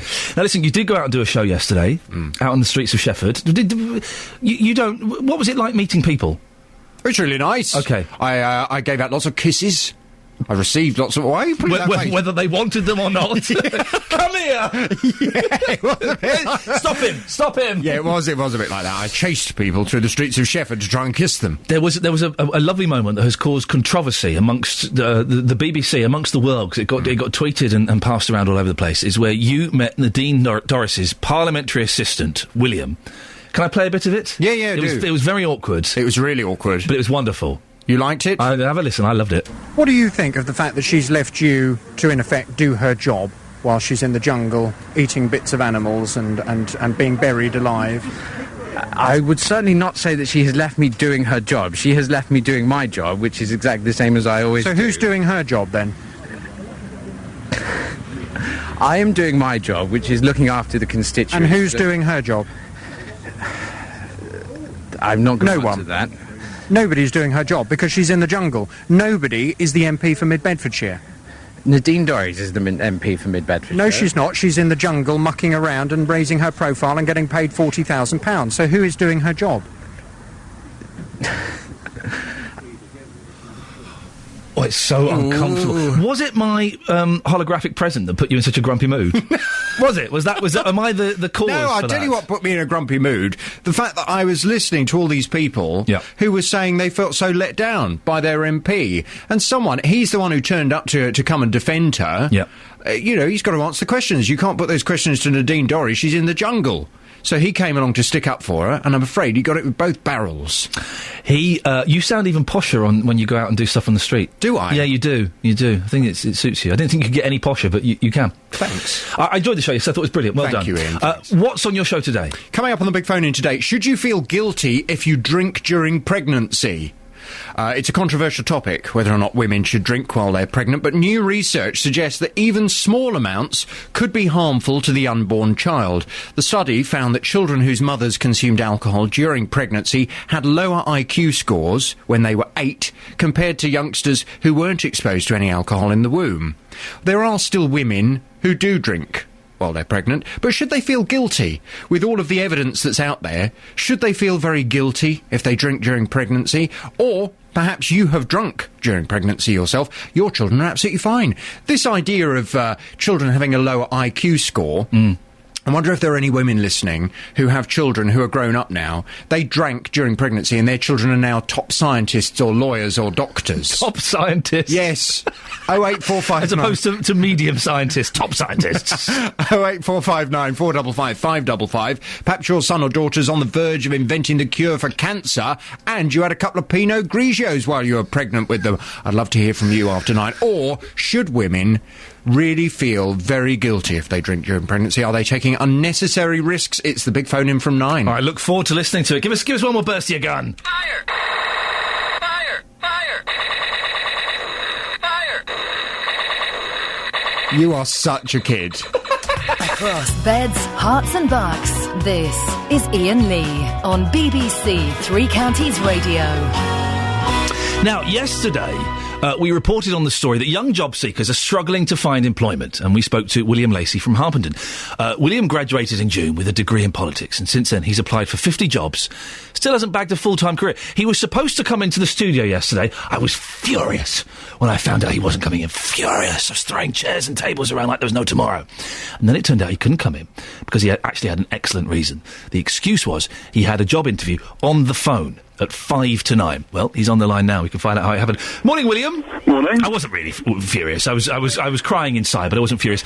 Your phone interview was booked for 5 to 9. How prompt were they? Completely prompt. They actually called me a couple of minutes early. They were trying to catch you off guard. Oh, maybe. What? Without giving into too much details, what kind of job is it? What area is it? It's in a bank, actually. Okay. How did it go? Well, the bank has customers that work for companies as well as just people on the high street. Yeah. So I would have been working for them. Right. So I'll be sort of going to the sort of companies and saying, with Barclays Bank, this is what we can offer you. Or whatever bank it may have been, of course, yes. That's just to name one example, yes. Oh, indeed, yes. Of course, it could have been any bank, yes. Could have been any bank, but I would go along and say, this is what we can offer, or, what would you like? And then I'd go back to the bank and say, this is what we need to get together for them. Yes. And it's called client coverage. And what? Well, you sold it to me, but how did the interview go? Did you do well? Yeah, it's hard to tell on the phone. Oh. Because I couldn't see her, could I? Oh. But that's the trick. It seemed all right. It was very strange. On the one hand, I was very nervous because it was an interview and all the different things around that. But on the other hand, I was also sitting in my living room and I wasn't wearing any socks. So William! It was a bit of a juxtaposition. You should have dressed up smart and had your best outfit on. Well, a bit strange. Sitting around in your pants watching Jeremy Kyle while you take a job interview. I wasn't watching Jeremy Kyle. Okay, it was all quiet. The doors were closed. Windows were closed. But no socks on. But no socks on. No. So how long does it go on for, these phone interviews? It went on for about half an hour. Oh. And did they kind of do that thing as well, where they ask about your personal life and what hobbies you like doing? Yes. Well, now they talk about competencies. So they say, tell us about a time when you showed this competency. Oh, for goodness sakes! I'm so glad well, hopefully I'll never have to apply for a job as I ride the gravy train that is the BBC. And at the end, they don't say, they don't give you any indication or anything. No. They said that they're going to get back to me within 2 days, so maybe today or tomorrow. So. Quick, but after every question, I think no matter what I would have said, she would have said, thank you for that. Ooh. And then goes on. So it kind of felt a little bit mechanical as well. They're good. Well, that's the system, I guess. William, listen, I wish you the best of luck. Send us a little email. Let us know what happens. Oh, yeah, will do. Thank you very much. There we go. Isn't that exciting? You see? I think he would have done all right. He sounds very grounded. He sounds very sensible. He wasn't wearing socks, though. There's no need for that, young man. That Broken Britain, that's what that is. That's Broken Britain right there. He's one step away from standing outside a supermarket drinking those Alco Pops. which I've heard so much about. He's not, of course. Excellent stuff, William. Thank you very much. Best of luck. I hope that all works out for you. Last 30 minutes of the show. If you want to give us a call about anything, you can. 08459 455 555. Can I ask about the strictness of school uniforms in your school that your kids go to? Or maybe the school that you went to? Do you think they're a little bit too heavy-handed? They were quite strict. I remember strange haircuts were frowned upon. My friend Malcolm Richmond had a terrible haircut. It was really short. They said, it's too short. Sort it out. Well, how do you sort out a really short haircut? Well, you couldn't get hair extensions. They hadn't been invented when I was at school. Get that. That's how old I am. Give us a quick call. Tell me about either your school uniform when you were at school, or if you've got children who go to school now. Is it too strict, or do you enjoy the strictness of it? And that's your latest news and sport. More from me at 8 o'clock, 9 o'clock. This is Iain Lee on BBC Three Counties Radio. Did you hear the panic in her voice then? She means 9 o'clock, of course. She's having a tough time. We'll go gentle on her. In the last half an hour of the show, before 8 o'clock, 9 o'clock, a Dunstable teenager has been told he can't grow a moustache for Movember. Well, we've sent our reporter Justin Dealey to his school. And in the meantime, I want to hear from you. How strict was your school about uniform? 08459 455 555. And find out why the bus services have been affected by the big fire in St Albans. Call 08459 455 555. 08459 455 555. BBC Three Counties Radio. It's November. To some people, November exists no more. It's Movember. It's the month where men try and grow moustaches whilst raising money for prostate cancer. Pretty decent charity, you would think. A teenager in Dunstable was hoping to do just that until his school told him he wasn't allowed. Gus Hooker is 13 and he's been shaving since he was 9. But his school, the Priory Academy in Dunstable, said no to him growing moustache. I had a chat with him a little bit earlier on. The main reason was because my grandfather recently got over, beat cancer last year, I think. Yep. Because I'm 13 and I can grow a moustache. If I did it, I reckon I could raise a fair bit. Yeah. So I was gonna, but then I was told no, I can't. So you've got personal history with cancer in your family. So you've instantly got that connection. Yeah. And you thought you saw the gimmick of being a 13-year-old lad growing a moustache. You thought there's my unique selling point. I believe they call it in business these days. I might get a few quid. Did you start growing it and the school came and said, get rid of that boy? Or did you go and have a chat with them? How did it work? The big ugly one here, my dad... He is very ugly. I'm sorry, Paul, he's got a point. He's got a point. He went into the school, a couple of days beforehand and just, to quickly check if I was actually allowed to. Yeah. Basically, I think the school just said no and refused to talk to him. It turns out I sound dead common on recordings. I know in real life I don't, but when it's recorded and played back, I sound very common. Well, you can see pictures of Gus on Facebook and Twitter. Yes, that deep-voiced young gentleman is 13 years old. If you go to facebook.com/BBC3CR or at BBC3CR. Joining me now is Jeanette Wallace from the Good Schools Guide. Good morning, Jeanette. Good morning. You've been asking parents on Twitter what they think about this. What's been the consensus? It's been quite evenly split, yes and no. I think just this morning there's a few people more saying yes, he should be allowed to do it, but it's pretty evenly split. How strict do you think schools should be about children's appearance? I think it depends on the school in question. I think these sorts of things, without knowing more about the school, it's hard to say. But the people who, replied on Twitter did make some interesting points. One person said they had a child at an independent school, and they said they had they do have strict uniform rules, but they bend the rules for Movember. Someone else said that, Sikhs, they are barred from removing any facial hair by their religion, and so that sort of settled the question. And in schools, everybody, should be able to grow facial hair. It shouldn't be an issue at all. Someone else said there's something called November, which is raising cash for Macmillan Cancer by not growing a mustache. So that would be an alternative. It's called November. I've heard of that. Yes. Well, no-Vember. Oh, I see. Right. Yes. And then someone else said that they disagreed with the school, but they even more didn't agree with the boy's father complaining to the school school about it. If that was the school rules, that's the school rules, and that's it. So, and we also had a headmaster of a school reply saying that the whole point of uniform is that everyone should look the same, especially with this mustache issue. Some boys can, some can't, and it could lead to teasing, and it could encourage macho posturing rather than macho posturing, just because you've grown a moustache for a month? Well, that was just, one of the views that was expressed. So a range of views there and a few suggestions that could be useful.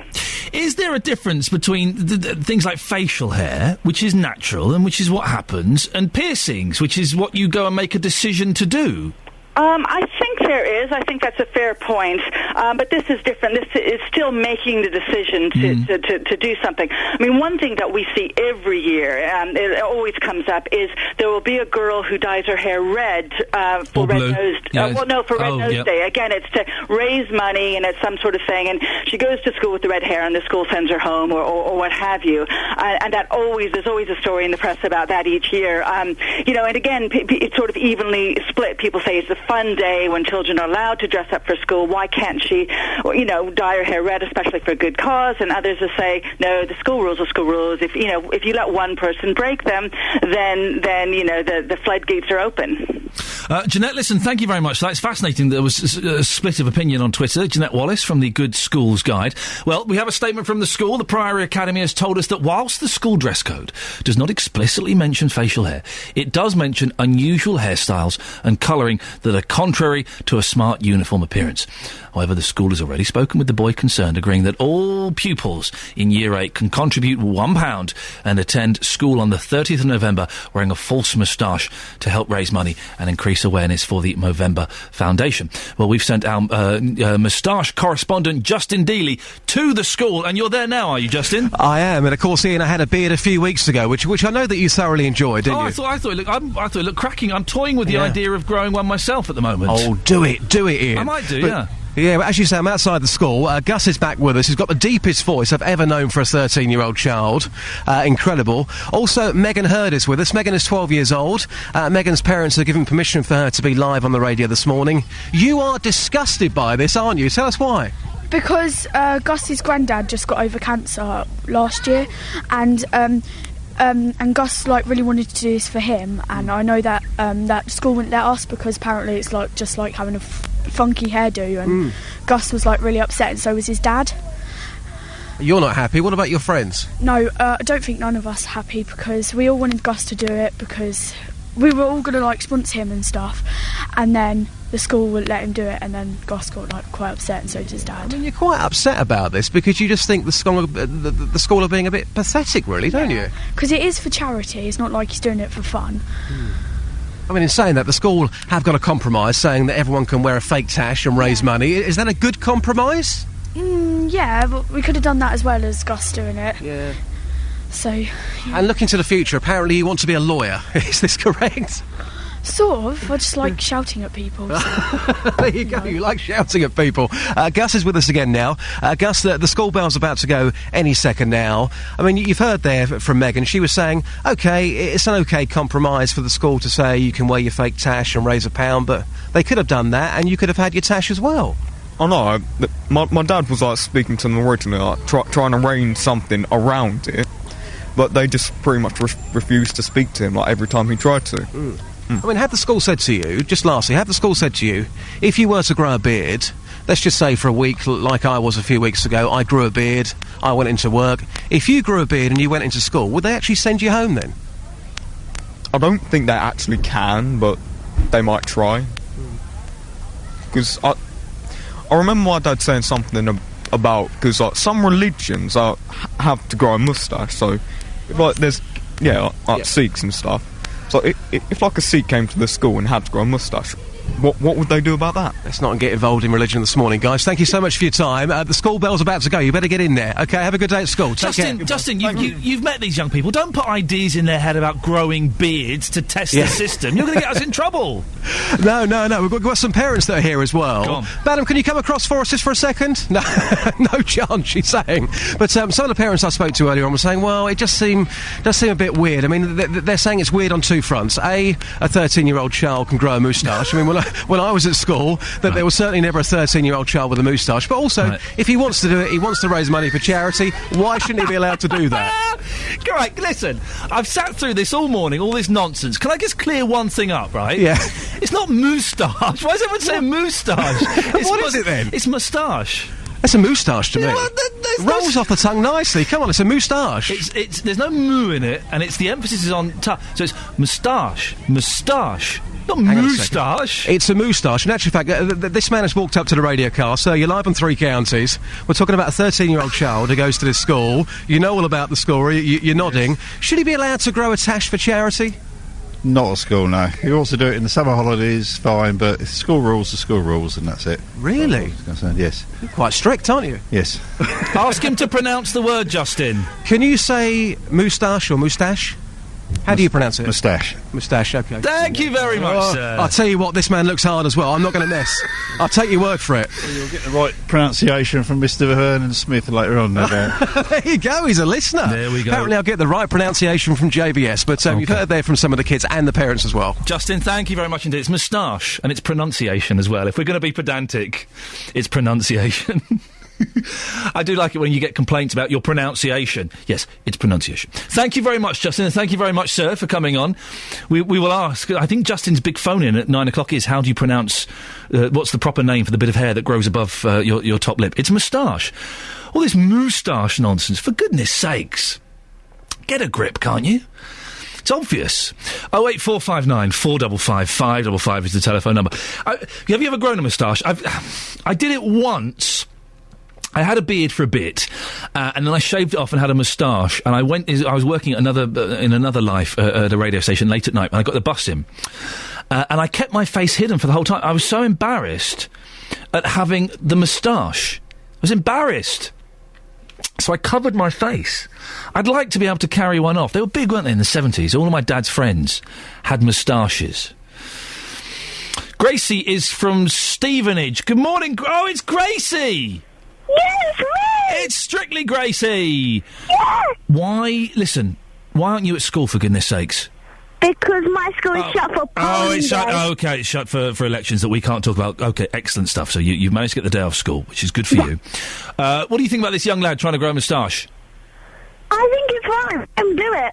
If it's for charity, then yeah. Do you think... how strict is your school on your uniform? Well, they're strict, but they're not that strict. Well, hang on a minute. There's an oxymoron. They're strict, but they're not that strict. Are they strict or not strict? Well, they're strict. Because, you have to have your skirt up on your knee or lower than your knee, and it has to be grey. Good. What's the rest of the uniform? Describe the rest of it to me. Burgundy cardigan. Ooh, okay, yeah. Which is a good colour, and, basic. Gracie, do you feel smart when you're wearing your uniform? Yeah, I'm quite proud of it. I was about to say, do you feel proud of your school when you're wearing your uniform? Yeah. And that's what it's all about. Maybe you're right, maybe there should be. We should all adhere to it a little bit more. But you think it's okay for this young lad to grow a moustache if he wants? Thanks very much, Gracie.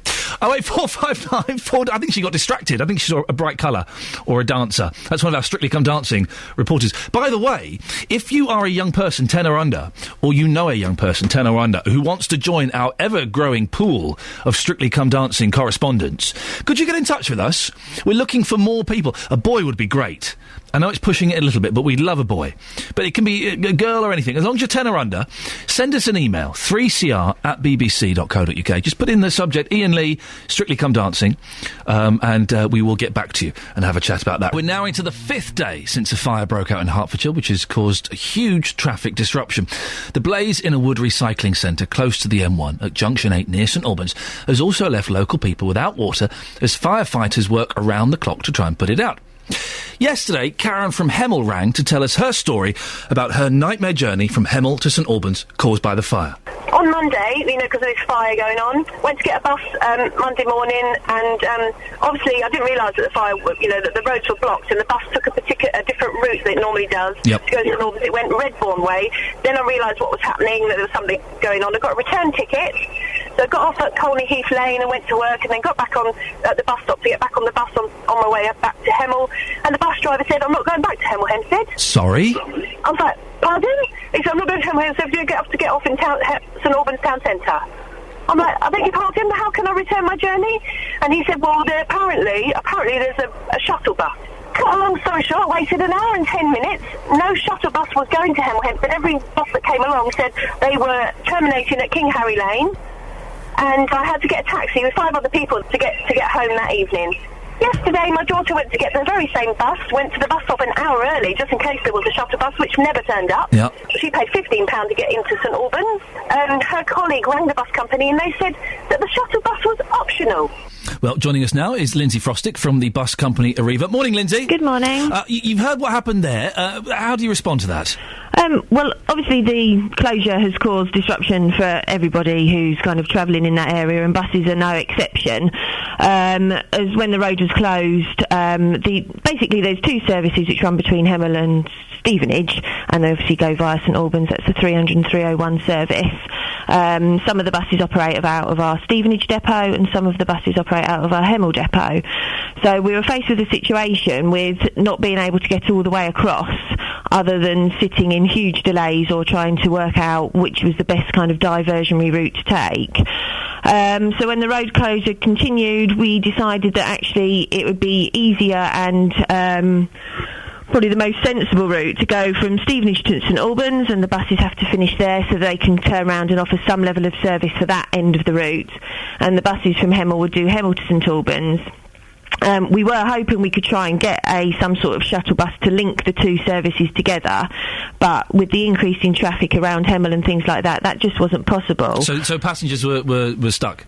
There was, you could link. Obviously buses were going back and across, they just weren't going across, but that's one of the, I imagine, the whole manner of things that have gone wrong with the part of the road closure. It would appear Karen was saying that incorrect information was given to her when she was told that a shuttle the shuttle bus was and I think what drivers were depots were trying to link the things up, and things just weren't working out, and obviously the situation was moving all the time.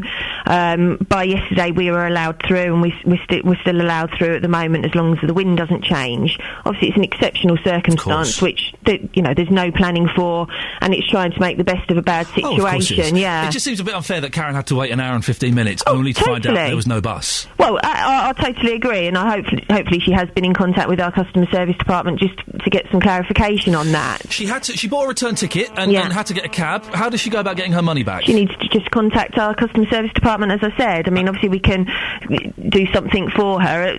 It is an exceptional circumstance. Obviously there is major disruption to all of our services in and around the area, and people are going to have to bear with us a bit, as everyone is probably expecting to do so, really. But she can get in touch and get that money back. Yeah, she can certainly get in touch with us, and her daughter had to pay £15 for a journey to St Albans. Will she be able to get any of that back? We wouldn't necessarily always cover a taxi in these situations. Again, contact our customer service team when we can see what happens, what no bus turned up. I can't understand why no bus turned up if she was at the Hemel end. But, if they're sitting in traffic in St Albans, there's not a lot we can do. But if they contact us, then we will look into it. We're not... But you don't know why that bus didn't turn up? Off the top of my head, no. I was only aware of Karen's issues prior to coming on. So, yeah.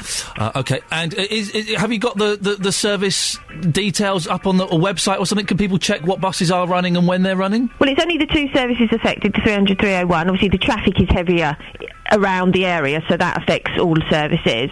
But they are running through. Is the information on the website? Yes, but they are running through today. As long as the wind doesn't change and the road's not closed at a moment's notice, then we hope to remain normal service. Lindsay, thanks for coming on. Okay, there we go. Lindsay Frostick from the bus company Arriva. Across beds, hearts and bucks, this is Iain Lee on BBC Three Counties Radio.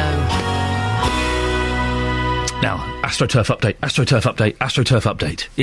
Listen, this is the story that's got you gripped. Well, it's got Justin Dealey gripped, anyway. 21 years since Luton Town played on AstroTurf. The pitch was ripped up, sold off and replaced with God's finest grass. And it's JD's mission to track down the entire pitch. Well, it was his mission to track down the entire pitch and relay it. Now he's kind of wimping out, going, well, listen, girls, I might just get the penalty spot. It's a penalty spot, girls, all right? That's what he's aiming for. We should have the firm talk with him later on.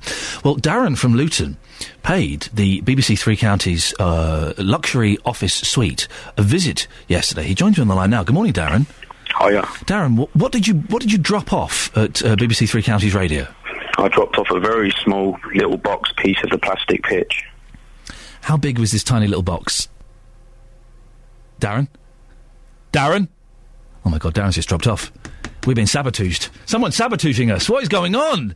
Is this Watford? Are they getting involved? Are they trying to ruin this? Someone somewhere is trying to ruin this. It's not me, Justin. Listen, I don't want you to lose your job because you've promised things that can't be there. Darren, are you back? No, Darren, are you back there? Yes, I'm back. What on earth happened there, man?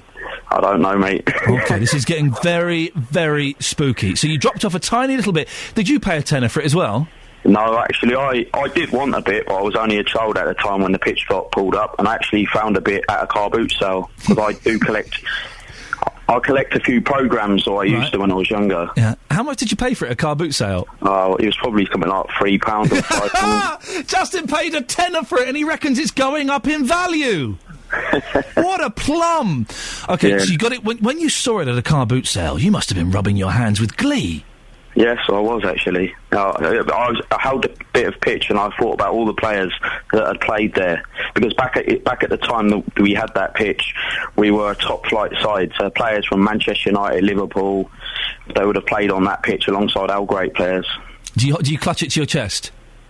No, not that. But it did have a little bit of sand in it, which they used to chuck a lot of sand on the pitch back in the day. And how long have you been a fan of the team for? Since mid-80s. Right. Are you excited about Justin's plan to try and get as much of this pitch as possible? I think it's a good idea. Yeah. I'd like to see other different legends of Mick Harford coming down, though. Why don't you want Mick? Because he's joined MK Dons, and obviously we don't like... Luton Town fans don't like MK Dons. Are you saying he's a traitor to the cause? It's just MK Dons. It's a completely different kettle of fish. I don't want to talk about them, really. Oh, hey, listen, I don't want to tread... I'm only just finding out now about this rivalry and this hatred for the MK Dons. Darren, listen, I appreciate you coming in and dropping off that, and we will see... we'll see what we can do with this AstroTurf. We've got an email. If you want to email at any point, I've got the bizarre sight of having the windows cleaned while I'm doing the show. Good morning, window cleaners. How lovely to see you. Look at that. Isn't that fantastic, you see? 3cr at bbc.co.uk is if you want to get in touch at any point, even when we're off air. Talking about the young lad, Gus, that wanted to grow a moustache for Movember and was not allowed. Sorry, but rules are rules. Sometimes in a child's life, they have to learn that rules are there to follow. Many children have no boundaries at all, so adhering to some rules and some time in your life is not a bad thing. Why question? Just abide by the rules. Let the boy's father grow a moustache, says Jean in Aylesbury. Well, the debate rages on. Is it moustache or is it moustache? As everybody else has decided to pronounce on this show. Maybe Jonathan Vernon-Smith will give us a clear answer. That's it. That's your lot. Back tomorrow at 6. Stick around, though. JVS is up next. Ta-ta. Getting beds, hearts and bugs talking. This is BBC Three Counties Radio. Thank you, Iain.